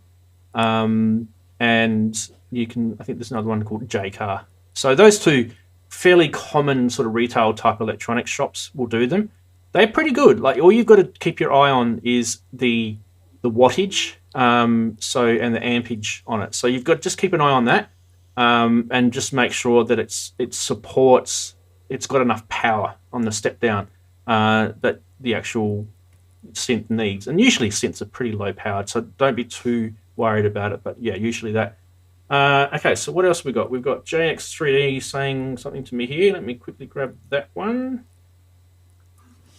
Okay, so I'm happy. So JX3D saying, I'm not happy with my Motu MIDI Express XT, so my XL is in the mail. Yeah, so I remember talking to you about this on Discord. So yeah, I really think the Myo XL is probably, like I said, it's definitely picked a niche in the market of where we currently are. I'm not talking about MIDI 2 because that's different, but where we currently are right now with all of our hardware devices, and I think it really does. It does save a lot of issues, and having it all in one box, it's pretty good. A lot of people report back. It's saying that they've fixed the software issues. iConnectivity are a good company. They've been around doing MIDI stuff for a long time. I mean, you saw Darren show his iConnectivity little MIDI box before. So, and they've been around for a while, haven't they, Darren? Those ones. So, yeah, and it's rock solid. I've got to admit, it's rock solid. That I actually wish they still made that actual model too, because they don't make them anymore. They make something else, but it's not the same. It's missing some of the cool things that had in it. So yeah, keep your questions coming if you've got them, because a lot of people did mention to me that they wanted to ask questions in this, and I'm not seeing everyone in it. I do want to kind of just, while everyone's getting their questions ready, and it does take a little while, I do want to mention one thing that was in the news that I forgot to mention, and that is that there's kind of a bit of good news that's come out. Do you guys remember each week we've been talking about how there's been problems with YouTube and the music license that they've got with the Scandinavian countries like Denmark and Finland and that. So the good news is that they've now actually firmed an agreement with these countries. So you'll be able to see, if you're living in those countries now, you'll be able to actually listen to music from those types of musicians that live in those countries now on YouTube, which is actually really, really good. And so I don't know if it was a 100% happy type win situation, but the good news is that it's now kind of, progressing. Now I will link an article that JX3D's linked me to in the description once I get this video sort of edited and put back up. And you guys can read a bit more into it if you're interested, especially if you're a fan of a band that comes from that sort of side of the world, and you've missed out. So, yeah. JX3D saying, I know it's been busy today. There's lots of news. But yeah, I just thought I'd mention that. Now, does anyone have any kind of weird MIDI things that they can't explain? I know, Andy, you've always complained about the two Electros not talking to each other. So that's a good example of weird MIDIs going on. Because I've had to, in order to overcome that problem, I've had to take the MIDI out from the Electribe synth and plug it directly into the Electribe sampler, when I go through the MIDI patch bay, it really doesn't like it. Sometimes it works, sometimes it doesn't, and that's been a frustration. So in order to work on the sort of tracks that I've been doing this week, I've had to reroute so that they sync up to each other. They're the sort of centerpiece, so I've had to do that, and it is a frustration because I can't think of any logical reason why it would do that. Andrew might know reasons why, because if I take an out from the Korg Electribe synth into my patch bay, and then an out from the patch bay into the Electribe sampler, it really ought to work if I've got it connected up, and it always seems to. It seems that the routing seems right. I can't think of a reason, and sometimes it just doesn't want to play ball, and I can't explain it. So I thought, well, the easiest way is just to take it out and stick it in, and that's where you end up getting into issues with having, MIDI splitters, MIDI mergers, all these other little, and I can't be doing with all of that. I just want the damn thing to work properly in the first place. So MIDI quirks, that's the one that I have. So other than that, it all seems to work fine usually. It wouldn't surprise me if they have a 3.3 volt. Okay. So if the MIDI signal itself is using 3.3 volt instead of 5 volt, and I don't know exactly because I don't know those particular models, then it wouldn't surprise me if it's having signal loss going through the Kawai, which is expecting 5 volt based on its age, and depends on if there's electronics. I can't remember if there's electronics or not in the MAV or not, but if there is, that wouldn't surprise. It's powered. That's the guess. That's the guess, is that it's probably not coping with the 3.3 volt signal, which wouldn't surprise me. I think you must be right, Andy, because the Kawai is old. I mean, it really is old. I must have had it since 1995, 96, something like that. It is powered, so it's not a passive router, but I suspect that taking the run from one and then out into the other, and it's just, if these are only 3.5 volts on the MIDI like you're talking about, that could be a reasonable explanation, because they work perfectly fine when it's just on a little cable going out of one and into the other. Just this little jump from one to the other. I'd go with that 3.5.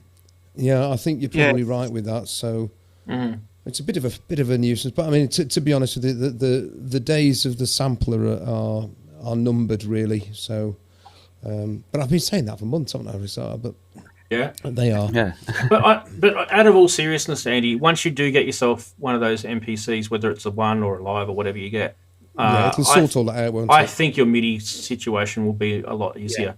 I do have to get off my butt and do a video on it, because it's something I'm passionate about. Now, Scott Armstrong's just made a comment. I just want to bring this up because chatties are important. Troubles can often occur when the PPQ differs on separate MIDI devices, i.e. a modern drum machine and the old drum machine. And he says losing time over subsequent bars. It just cut that little bit off on the end there, but that's what he said. Losing time over subsequent bars.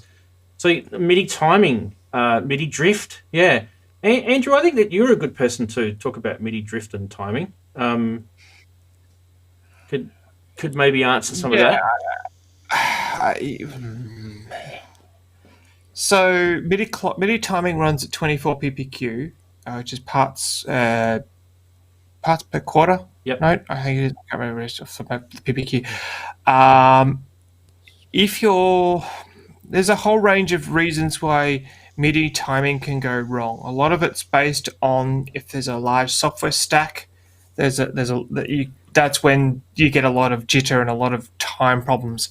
The other issue is when you've got too much happening, because don't forget you've got a very limited bandwidth over MIDI 1 of data. That being said, you can still send through quite a bit. You'd have to really know more about the setup, because I found that if the stack is actually quite close to the bare metal, you actually can get some amazingly good rock solid timing. It's but that's usually, the drift is usually caused by bad drivers and bad software, I find. If you're talking about a DAW situation.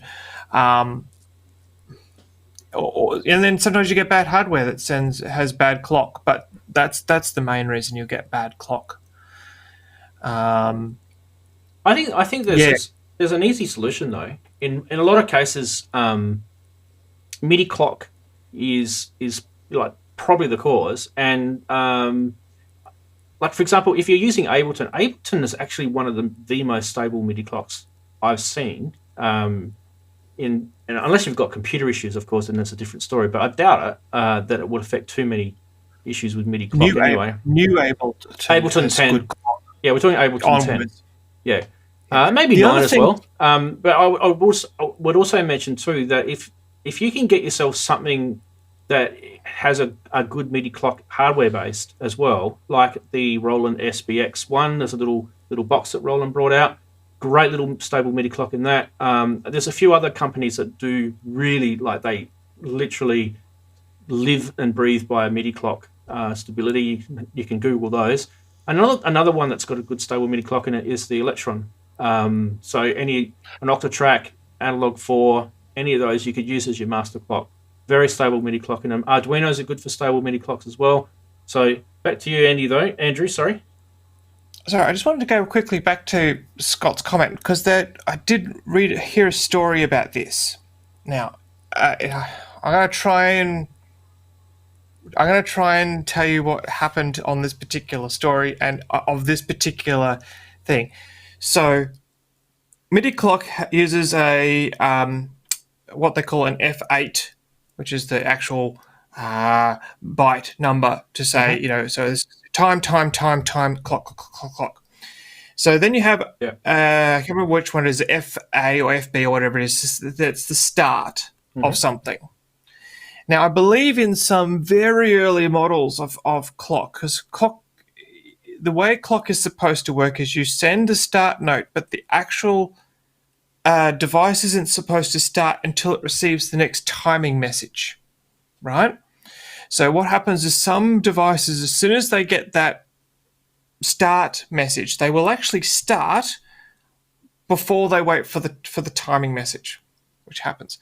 Now, I do believe that there were early devices that would insert the start message every bar or something, right? And they would do it because they misunderstood the actual because they misunderstood the specification. And so what you end up having is it would go clock, clock, clock, clock, clock, start, clock, clock, clock, clock, clock. And the problem is when you do that, that's when you start getting this drift.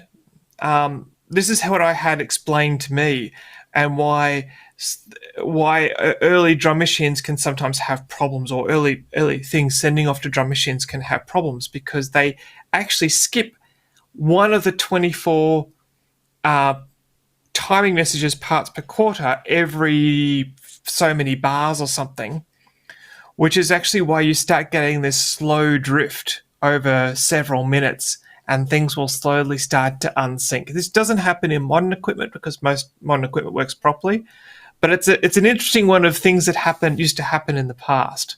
So I just wanted to revisit that particular question because it's actually, if I remember correctly, it's more nuanced on older gear. Yeah, because the default time values are kind of like in a sort of like a format measure, beat, tick sort of thing, and then it depends on your resolution. Like if you've got a resolution of 120 ticks per quarter note, it doesn't matter. MIDI timing clock is just tick, tick, tick, tick, tick, tick, tick. And the other thing too is devices that actually stop their MIDI clock when you hear stop aren't actually supposed to stop the MIDI timing code. They're actually just supposed to keep that continuously going. But very few devices actually will keep that going when you hit stop. Right. So the stop message is a different message anyway, though, isn't it? It's a transport message. Yeah. It's a different message. They're all different messages. And what's actually supposed to happen is when you hit stop, the timing clock is supposed to continue because people have things like delays set up for the clock. So you still have tails of delays that occur. And when you stop the timing clock, what happens is the tails will revert back to the internal clock, and they'll sound weird. And so that's why actual timing clock is supposed to be continuous. It's just that very few devices actually do it. Anyway, just a bit of interest sideline there on the difficulties of timing. And it gets more and more complex as we start looking into MIDI 2, which I'm not going to go into. Yeah, while we're talking about MIDI clock, there's definitely a MIDI clock. That's what it was called. The ERM. So I see if it's a master clock generator. These were really, really good. Actually, they still are. I mean, it's like, if I can get a picture of this thing. They make the poly gold, don't they? They're not cheap for what they literally just do some basic stuff. But what we're looking at is some sort of jitter-free, because when you're talking about clock issues, it's the jitter, it's it's whether it sort of misses or skips a segment of the clock. That's where you get the jitter. So, which is always to do with microprocessors issues, right? All right, let's see if we can find this picture. So this is what the ERM looks like, MIDI clock. So they do the multi-clock, don't they? Because they make the poly gold. Yeah. So why this is important in some like studios, your clock needs to be like, from a master point of view, it needs to be coming from a place where you can rely on it. And if you've got something that you've decided that in your studio you've set up your master clock, it may not be a reliable clock. You might say, for example, have a BeatStep Pro, and that you've set that as your master clock. Now, I will tell you straight away, do not set a BeatStep Pro as your master clock. Those clocks have a known drift in them. Regardless of how many times Arturia bring firmware updates out, they still haven't fixed it. They've got better, but they still have drift. So what you want is something like this, or the Roland SBX one is probably not quite as good as this. I mean, these things are pretty expensive anyway. I built one out of an Arduino, and it's actually they're pretty solid. I just want to show you them. It's not difficult to do. The trick is then merging. The difficulty is merging the clock signal with other MIDI inputs that you want to do at the same time. I mean, this one's a bit more advanced because it's got a whole bunch of other stuff that goes with it. But a basic clock is not difficult. It's the merging of, I've got a clock and I've got a keyboard, and now I've got to merge that signal to then go to all my other devices, and that's where it becomes difficult. Those will set you about 300 or 400 euros for multi-clocks, so they're not cheap when you think about it. All it's doing is, it does a little bit more, but technically all it's doing is a stable clock for yourself with a time signature. There is another one I just can't think of it off the top of my head. It's late at night here for me, but if clock is your biggest problem, then you need to solve it, because if it's not working in your computer, then obviously make your computer a slave and have a hardware device like the ERM. But yeah, I've always thought the Electron stuff was very good. I've done like videos where I've shown like a MIDI PAL type device where you can set a firmware on that to do clock monitoring, and it literally is just one Arduino bit of firmware, and you can literally just log how stable and how much percentage of drift your MIDI clock has, and you can graph that and all that sort of stuff. And the Electron stuff has always been very, very low, like 0.01%, like it's tiny. I mean, that sort of stuff, yeah, you're fine. Over a 5-minute track, you wouldn't even notice it. So maybe a 6-hour track you might, but how often do we do those? So we kind of digressed a bit on clock, but yeah, it is important in your hardware setup, though. Definitely is. It is a MIDI. It's part of the MIDI implementation. We should look at that. The other thing too is transport. Now that can be like, for example, you want to hit play, whether it be your DAW you're hitting play on, and that automatically just she hits play on all the hardware sequences and other devices that you've got, samplers and things like that. You may not want them all to play. And this is actually something that a lot of us pull our hair out about, isn't it? Because we've got things like Volkers, right? That if you connect these things up because they've got MIDI in, and you hit play on a transport, this will start playing. You may not want this to start playing. You may want this to be a slave, and it only accept the MIDI sequence from some other external sequencer like your DAW. So how do you do that? Well, some devices don't have what they have it called an internal clock or an external clock mode on them, which is very, very frustrating. And I think Volkers are suffering from that. So you may actually have to literally hit stop manually by actually literally having to hit it on the thing. Some devices you can set to internal or external clocks. By setting them to an internal clock, it won't automatically start unless you actually physically hit the play button on that device. That's one way around it. And on other devices, you literally have to clear the internal sequence out completely. Otherwise, you're playing something every time you hit stop start on your master transport. Now, one of the recent Behringer products that came out when they first brought it out, and because I own an MS-101, not the MS1, which is they renamed it. When they first brought it out, the actual firmware for the sequencer on the MS-101, it did not have the ability to internally stop and start the transport on it. The only way you could do it was literally on the actual, the unit itself. And if you cleared the sequence on it, it would literally put in a whole bunch of rests. So you couldn't do anything with it. It was literally a silent synth. So no matter what you did, you had to use the internal sequencer on it. And obviously I'm to Behringer saying, guys, you guys need to fix your firmware on your sequencer because it's shit. There was literally no way to decouple the sequencer on it. It was crazy. So it literally became like a standalone synth that had no benefit of being connected up to MIDI at all until they brought the subsequent firmware features out.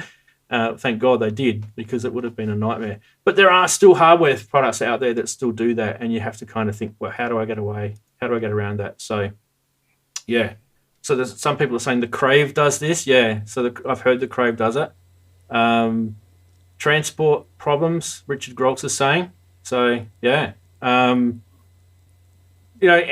while we've got you, have you got any sort of tips about the old transport problem with MIDI 1 that we're still talking about here? I guess this is why one of my early setups that I really got into, and actually was one of the most productive setups I had, was where I built myself a MIDI clock generator, and all it did was just transport clock, and that's when it went into that thing, which is just a MIDI splitter, which is a home-built MIDI splitter that, got, 15 in one end, 15 outs. And that, for me, was the most reliable thing, because it was just a continuous clock, and the transports, I just started on each device as I wanted them. And that, for me, was the most useful. But, yeah, as far as in larger setups, you started wanting to go into things like, if I don't want my Volkers starting just because I hit play on something, that's when you're starting to get into having filtering, or having something like the other device I've got, which you could say, oh, look, I'm not going to receive a start signal, I'm going to receive some kind of MIDI note, and I want to change that into a start signal, but just on this one particular out. You start getting into that sort of more complicated kind of environment. I don't know if there's a really good, simple commercial solution, to be honest with you. I don't think that there's... I think there's a good gap in the market for that kind of thing, for exactly this kind of live playing where, just because I press play on my brain device doesn't mean I suddenly want all the drum machines to start. I want that to happen. Although, what some people do is they have, as you were talking about, having blank patterns in the device. And so what happens is that you start it, make sure it starts on the blank pattern, and then just switch it over to the pattern you actually want later on. But yeah, I think there's a lot of things they could do with that.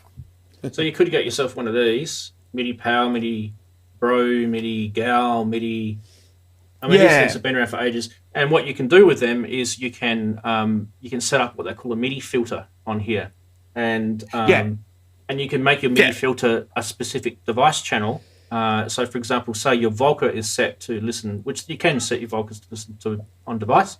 So it's set to channel 3. You can say, right, MIDI filter channel 3. Do not pass any transport MIDI but you've still got to do it on a different MIDI port because timing is not channel based. So of course what ends up happening is it doesn't matter what channel you set, it's still going to start the device off. So you've got to have something that's going to split your ports up. Yeah, and filter on the individual. It's got to go through this. Like you basically would have to have this in between your MIDI sort of. But if you want to have several devices, you're going to have several of something that several of those, or exactly. or one of those which you could do 4 of them on, right? But I mean that wasn't cheap either. No. You can also, and also I should mention too, you can also do the same thing on the retro kits as well. You can do MIDI filtering on that. Yeah, I think it's basic. I don't know if it does that kind of advanced filtering. You might be right. It's definitely an option there for filtering. I remember reading it. Yeah. But it's not like something where you can kind of program it up. It's not like the mutable instruments algorithm. Yeah, that's right. Yeah. So you can get funky with MIDI if you know a little bit of, if you've got a few gadgets, you know a little bit of know-how. There's ways around, isn't there? So I think we've digressed a bit from the setup side, but really when we're talking about setting up, a lot of the setup hardware based is actually very simple. It's literally it's more about the electrical / MIDI configuration setup that becomes the spaghetti nightmare in your head, doesn't it? And you kind of got to know what you're doing. So we've talked about transport issues. We've talked about MIDI clock. We've talked about MIDI devices. MIDI 1 being, stuck to 16, and then you can obviously have 2 separate MIDI sort of routes, and then you can have 32, and then 3. You could do that. But I mean, so you then have to have some way of keep tracking it. We talked about labeling, whether it's in the software, whether it's in the DAW. Templating is a good idea if you use templates and DAWs. I, for example, every time I use my MX1, I always bring up my MX1 template. I've done a video on it on my channel. I think the Patreons can download that MX1 template for Ableton 9 and 10. So every time I do a new project and it uses the MX1, MIDI MX1 template, bang, save as, whatever the track's called, and away you go. And it's all got all the MIDI routing in it. All you have to do is just rename it to if you plug new gear in it or something. And for me, most of the stuff stays there, so it's the same gear plugged in. But I want to talk a bit briefly about Arduino, because look, we talked about show that Bocus thing again, Andrew. Yep. So these are all the little sort of projects you can get. Like Andrew's showing, we've got 2 Bocus products here, both on either side of Australia right now. I can even turn it on. Although this one is certainly not. It's more of a commercial product. Yeah. I mean, that's not a DIY. Yeah. No. And there's also we showed the MIDI Power, the MIDI Bro. This is by a company called Audio Thingies, which are in France. They're really, really good. The mutable instruments you can't get anymore, but you can literally make your own. That's not based on Arduino, by the way. That is based on a Atmeg 32, I think, sort of different than an Arduino setup. But different again. But once you actually and Raspberry Pi is actually, if you really want to get your teeth into MIDI, Raspberry Pi is brilliant actually. So they're really cheap, Raspberry Pis. What are they? What are they in the UK, guys? Raspberry Pi, what, £30, £40? Yeah. It wouldn't be much, would it? Yeah. It's very, very cheap. And when you think about it, that could literally be a MIDI router if you knew how to set it up. And you can actually, there's people that have got Raspberry Pi images you can download off the net, and they actually have configured them as MIDI routers. So because the Raspberry Pi is a bit more of a beefier processor and it's got more memory and it can handle that sort of, I mean, MIDI's pretty low end, but it can handle clock and things like that as well. So there's that. Yeah. Yeah, and it works really well. And actually, the one thing I'll say about having a Linux stack for the USB 2 is when you've got devices that have their USB hosting can be quite difficult to get right. Basic devices, you'll see them, you plug in the average keyboard, that's fine. But you get some devices that will actually say, I don't just have one MIDI port, I've got 3 or 4 or more, and they won't. A lot of the USB host libraries that you find on Arduino don't actually support them very well. So having a Linux stack, they're just there, they just work. And it's actually really easy to build your own routing software if you know a bit of programming on a Raspberry Pi, and you just use whatever you want. It's actually it's a lot of fun, actually. For those who get into that kind of thing, it's a lot of fun and very powerful.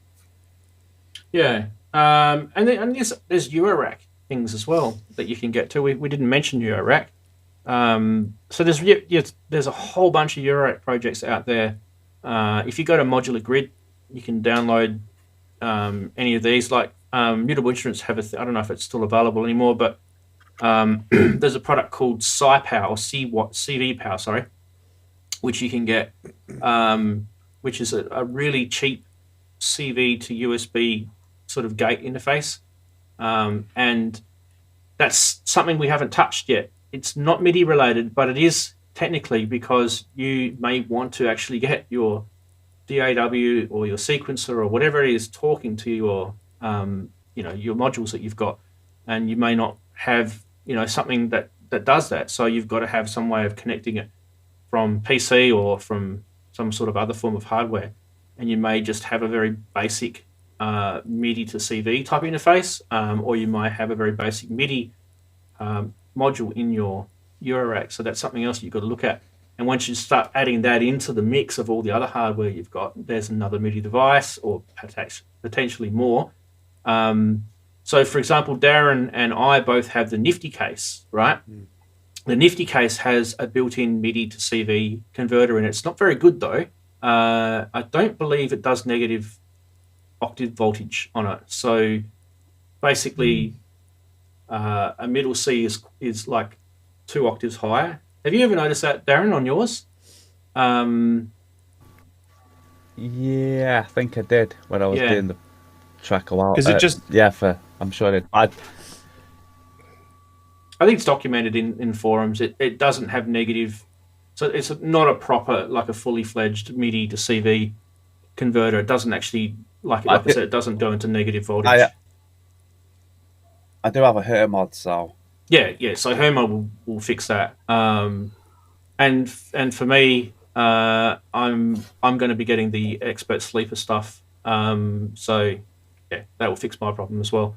One of the things that, if you're starting to look at Eurorack as part of your hardware setup, and you want to look at like what is really, really going to help you connectivity wise, I don't really know of anything better than what the Expert Sleeper stuff is. I actually looked on Modular Grid. Guys in chat could probably let us know. There's a few people in chat that are very well. I'm in a bit of a noob to Eurorack, so. But I looked at the Expert Sleepers, the ES series, and they've got, for example, the ES9, I think it is. It's a USB audio interface, as well as DC coupled in and outs, as well as it's got ADAT as well on it. So I could run my Eurorack setup through the Expert Sleeper module and plug it into my Presonus Studio 192, and it would literally appear on my DAW as a whole bunch of extra ins and out channels on there. And then on top of that, you've got, because it's DC coupled, you've got CV, MIDI and things like that sort of connectivity as well in one module. So that's kind of what you're looking for. And this just the CV to MIDI type of thing. If he was doing like the other way around, then you've got the Perfacco, haven't you? The VCMC. Yeah, the VCMC. Yeah. So if it's just there's a few out there. I think the IntelliGel one's pretty good as well, which is because it's polyphonic. So you want to look, if you do want to look for like a better sort of MIDI to CV, try not to just get one that's like it's monophonic. You want to get one that does multiple channels so that you can play chords on your Eurorack, for example. Like for example, I've got 2 So I've got the Behringer 112 module, which is 2 VCOs, and I've got the Roland equivalent, which is the All System 100 clones, which has got 2 VCOs. So there's 4 VCOs. If I wanted to, with depending on what sort of Eurorack MIDI to CV module you get, if you've got a polyphonic one, you could play a 4-note chord on there. If you've got a monophonic one, it'll just replicate the same note across each one of those VCOs. So you want to look at that sort of stuff as well. And then once again, when you start doing that, it will implement another level of device that you've got on your MIDI chain too. So be careful with that, because if it's in your chain, one thing that people don't get their head in is, okay, so if with your 16 devices, it's only, think of it like a pipe. Down that pipe, it can do 16 devices. So if it's a different pipe with connectivity, devices won't conflict. So, for example, a USB connection will set up as a MIDI, sort of device, and then you might have a Motu Express, or you might have the Mio XL. That's another chain. That's a different pipe. So you can have your 16 devices there, your 16 devices through your Eurorack. They won't conflict. So don't be worried. You're not restricted to 16 completely in your DAW. It's just down that pipe of connectivity. So I don't know of a Eurorack module that does 16. There might be one. Probably should look. Keeping an eye on the chat. Darren, did you have actually? Do you have the Bafako module? Is that what you've got? No, I haven't got it yet. That was what I had on planned. Okay. Because that's going from VC to MIDI, not the other way around. MIDI to VC. That's going from VC turning into MIDI, so you can control your MIDI synths via Eurorack. Yeah. So Mr. Max asking me why the ES9 into the Presonus ADAT. Yeah, ADAT, because I can then record digitally anything that's connected into that ES9. So, for example, I've got the Roland 531 mixer here, which is a 6-channel mixer, and it's got just a left and a right out on that. I could run the left and the right out into the two of the outputs on the ES9, and that would then digitally go straight into my Presonus, and I could record that in nice, clean, digital sort of high-quality sound, because the Presonus is really very, very low latency, very high quality, sampling. So, Steve Elbows is saying use the ES3 and the ES6. Yep, you can, and the ES3 is the expansion module, isn't it? So, so you could actually put, I think, the ES6 on the ES3, and it expands it. So that's another way to look at it. And not only that, does that mean you could... You go. Yep. Sorry. Does that mean you can also go between VCV rack and your actual correct real Eurorack? You've got it. I literally was about to say the same thing. Yeah, I'd be very interested in seeing that. I must admit, because I've heard about this, but it's been around for ages. It's been around since 2016. The ES series. Yeah. I don't know how well VC was around back then, but absolutely, it's absolutely brilliant. Like DC coupled VCV, you can like seriously do some crazy shit in your Eurorack, or vice versa. You could use Eurorack gear to manipulate your software synths. Like for example, you might want to have, say you got a Studio Electronics ARP type module, and you wanted the ring mod thing, and you wanted that sound through a virtual synth that you've got. You could do stuff like that through these ES modules. It's really I don't know of any other company that does the expert sleeper stuff. I could be wrong, but I've looked and looked and looked, and I think they've got the corner of the market there wrapped up. And look, it's not cheap, but it's really not that expensive when you think about what it actually offers you. I think I looked at the ES9. Wasn't too bad. ES9. So the ES9 is recommended retail is about £500.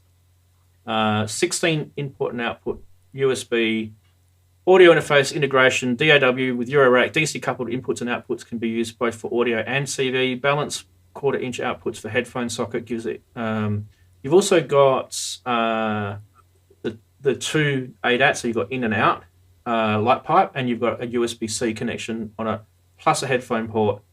Let me grab a picture of it and show you guys. This is not a sales session for these guys, but hey, why not?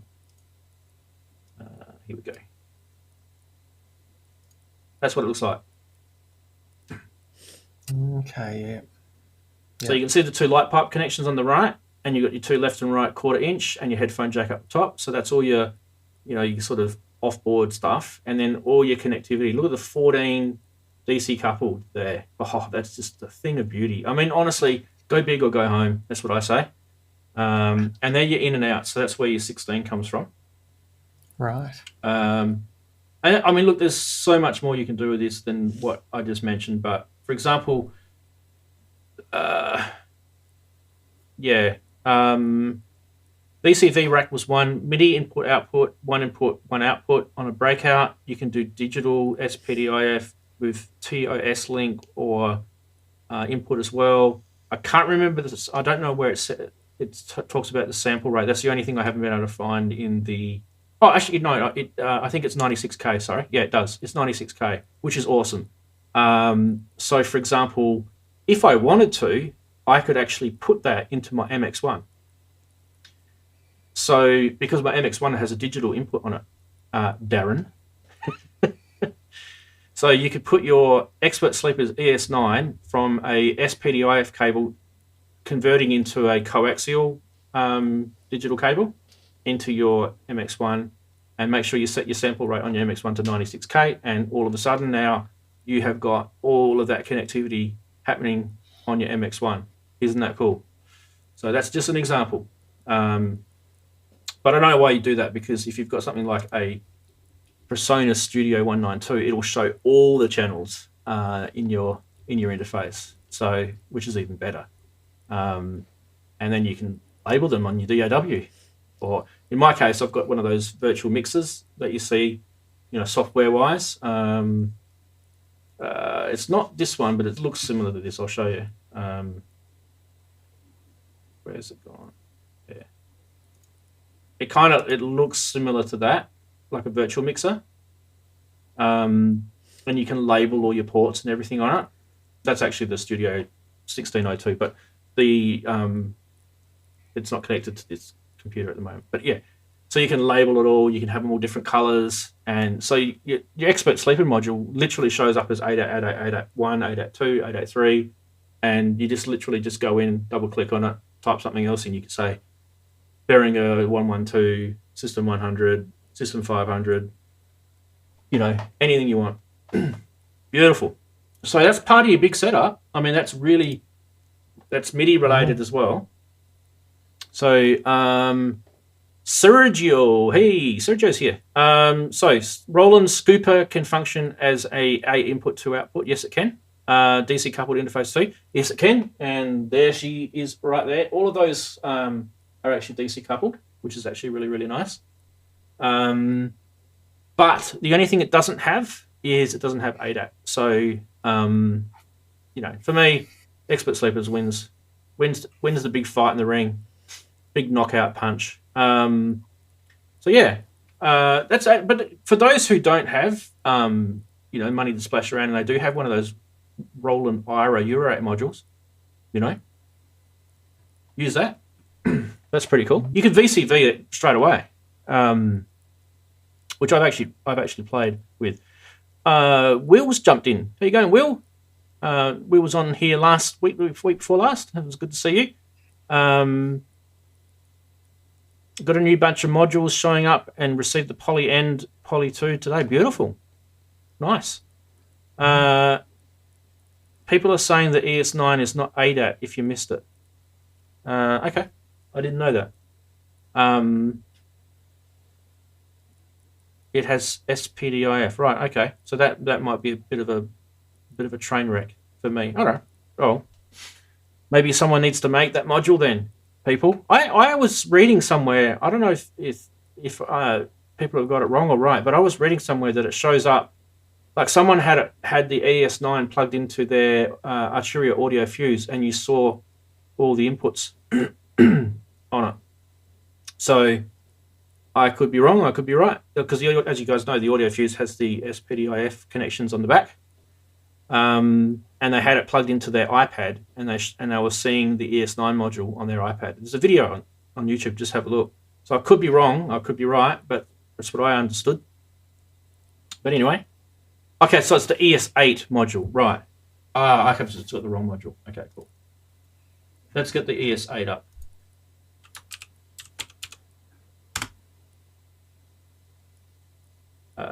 Right. Wrong module. Oh, it looks the same basically. So save. I can't do it. I don't know why it's not letting me save the image here. Here we go. Do it quick. I think this is it here. Here we go. It's a little bit smaller looking. That's probably better actually.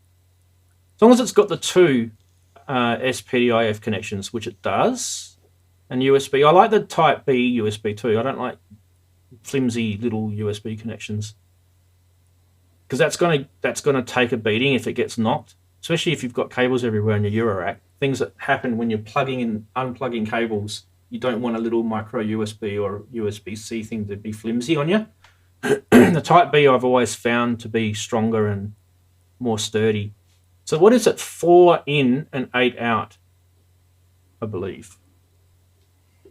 Which is heaps. I mean, what do you need? Is that what it says? 4 in, 8 out? 4 in, 8 out. Looking.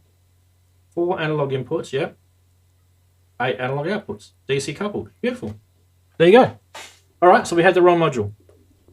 See, that's why you go on streams, guys, because people help you. Fantastic. All right, I think we probably hit the end of the show. Anyone mentioning anything? Nope, good. Chat people are up.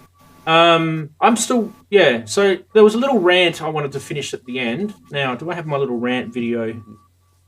I do want to have it. I'm going to have it. Where is it? Here it is. Go.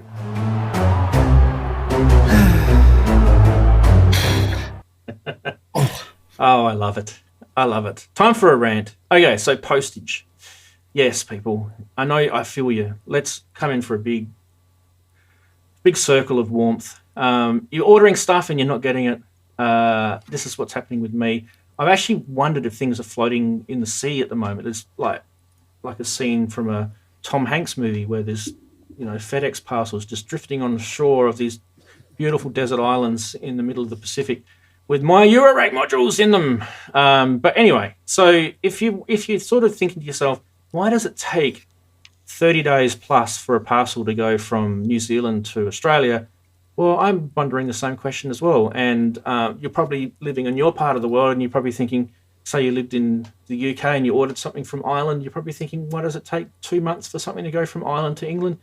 I feel your pain, and I really don't know how we're going to solve this. But there's my rant for the week. There's a Polyend tracker out there somewhere for me. There's a couple of Eurorack modules. There's Arturia, if you're watching. I do kind of still like you, but please, will you finish making the Rackroot 6U and send it to me, because it's been on back order now for about 4.5 months. So, yeah. You know why, don't you? Because they want to piss me off. With one of those teenage engineering. They're all sat in a big circle with one of those teenage engineering. Oh, yeah. Get all blasted. Singing Kumbaya around the campfire. And then rewinding it and looping it. Is anyone mic not working? Yeah, my mic's working. Just think of it this way, Rans. Like when you do, eventually it all comes through and it trickles through. It's just like an extended birthday celebration that goes on all year. Oh yeah, because you just get it. You just like every week is just one more thing. Yeah, that finally gets to you. Yeah, it's like the bag of screws that I bought from AliExpress. that because it took so long to get here, I actually forgot I even ordered it. And when it came in the mail, I'm like, I don't remember ordering that. What was this for? And I think I ended up going to like the hardware store and buying whatever I needed and finishing the project off because I just like forgot about these little screws. I mean, we're talking a few dollars, but yeah, it's one of those things. If you order anything at the moment, tell us what you've been ordering and you're still waiting on. I think Axelsoft's gone now, but I think he's got the trophy, hasn't he? He's still waiting for his NPC one. I mean, he's given up on that, hasn't he? Really, I think he's had the money back. It is a lovely ongoing joke about him and his MPC. Yeah. Well, whatever you do, Andy, don't buy your MPC one from the same store that he ordered his from. That would be the pro tip. It's interesting, Rans, because I think it's going to happen tonight. Oh God, what am I doing? I'm committing myself now, aren't I? You got the hair trigger. It's really strange. It's a psychology. This is really sort of frying my head. I've had no money forever, and I've got a pot of money. I've managed to save up a nice pot of money, and now I'm almost loath to spend. I'm turned into Ebenezer Scrooge overnight. And I think just. But if I spend that, and something awful happens, and I'll need that money from. The thing is, I can buy the MPC and still have the pot of money. There'll still be money in it, you know. For the first time in my life, I can do that. But right. I've got to commit. Well, they're in stock. Right. So there's 20 parts in stock. Yeah. You're not part Yorkshireman, are you? I'm not what? Sorry. You're not part Yorkshireman, are you? My family's from all Yorkshiremen, right? And, yes. And I live in Yorkshire. Right. Okay. Sorry. I live in Yorkshire. You know, but my family always turn around and say, you know how you can tell a Yorkshireman, don't you? And I said, what? And they said, well, you take a Scotsman and you squeeze all the charity out of them. Oh, that's harsh. Oh, that's really harsh. And I take it as oh my word. Don't cry now, Andy. Don't cry. I'm on the other side of the hill. And I laugh because they're even I'm worse. exactly the same. I'm like, what, you mean I spend money? No, I'll make it. I'll do it myself. You want a Lancastrian? You want a Lancastrian? You take a Yorkshireman, you squeeze what remaining bit of charity that's left out of him, and then you'll have a Lancastrian. Oh no, let's go into this. It's all getting very racist. No, I don't actually have any Yorkshire blood, really. I wasn't born in Yorkshire. I was actually born in County Durham, which is even further north. But there you go, Andy. Oh, is that gear for music? Get it by the 5th of October, which is tomorrow. That'll be some going. Right. So they open on Inverted Sunday. Probes to say, do it. Yeah. You may as well then complete a song. Dig. Yeah, right.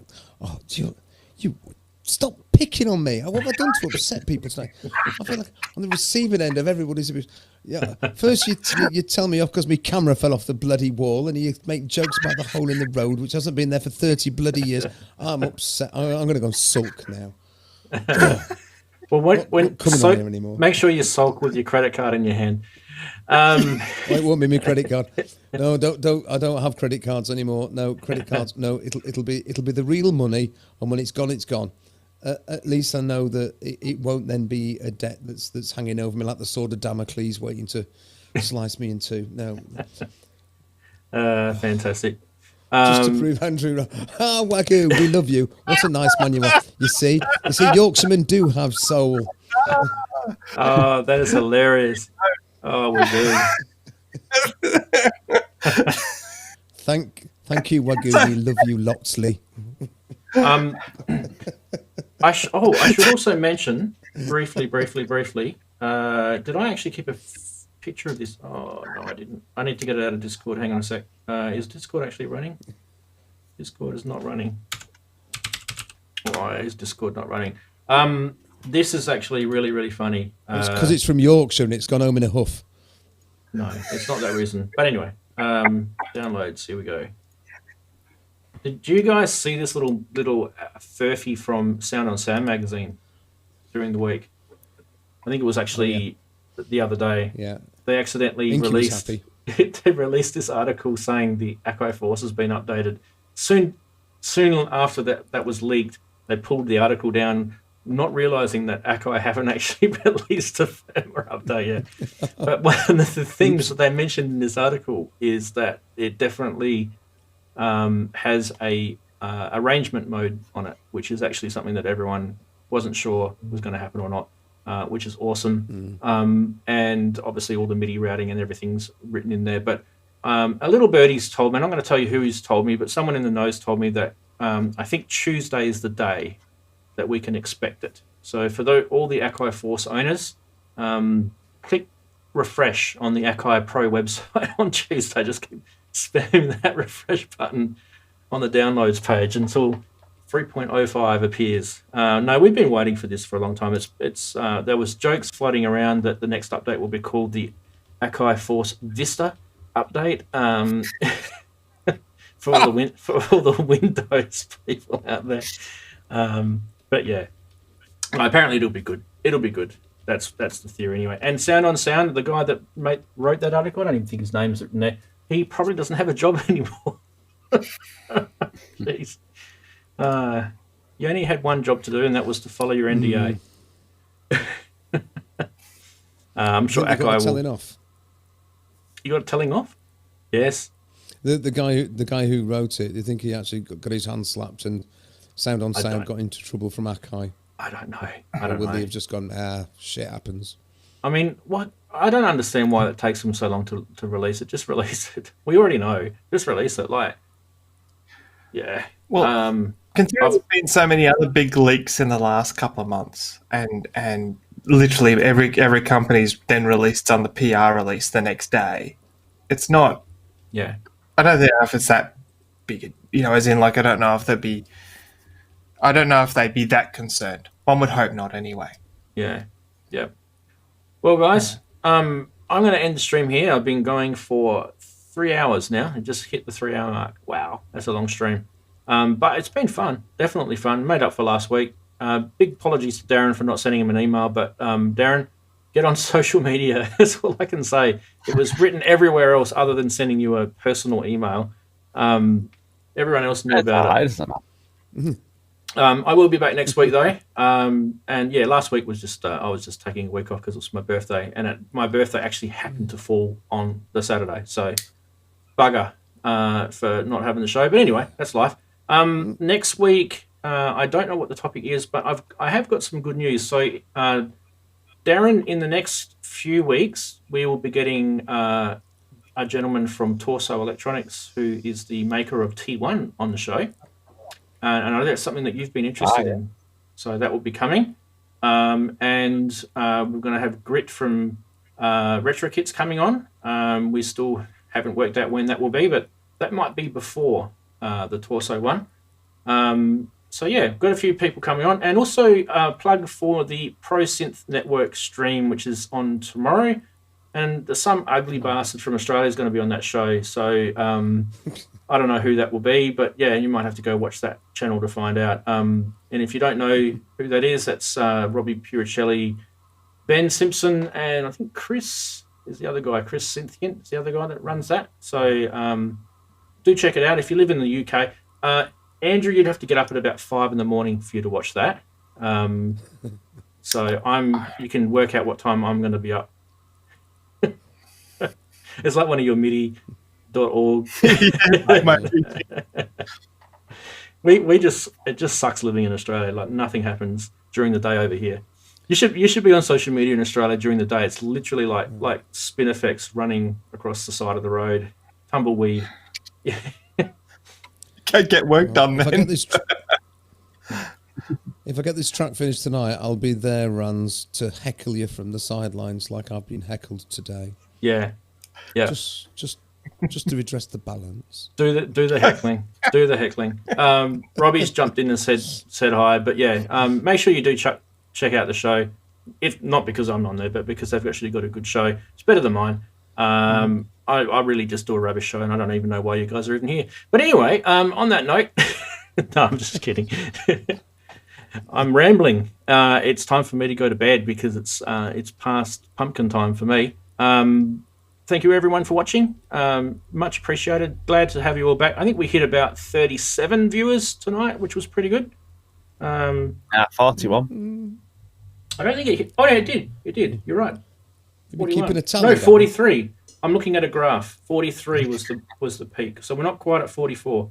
No, I want to get. I don't know. Just for a bit of fun, I want to get 100. I want to see if we can get 100. So, the graph sitting there, it says 43. That we got to. That's pretty good.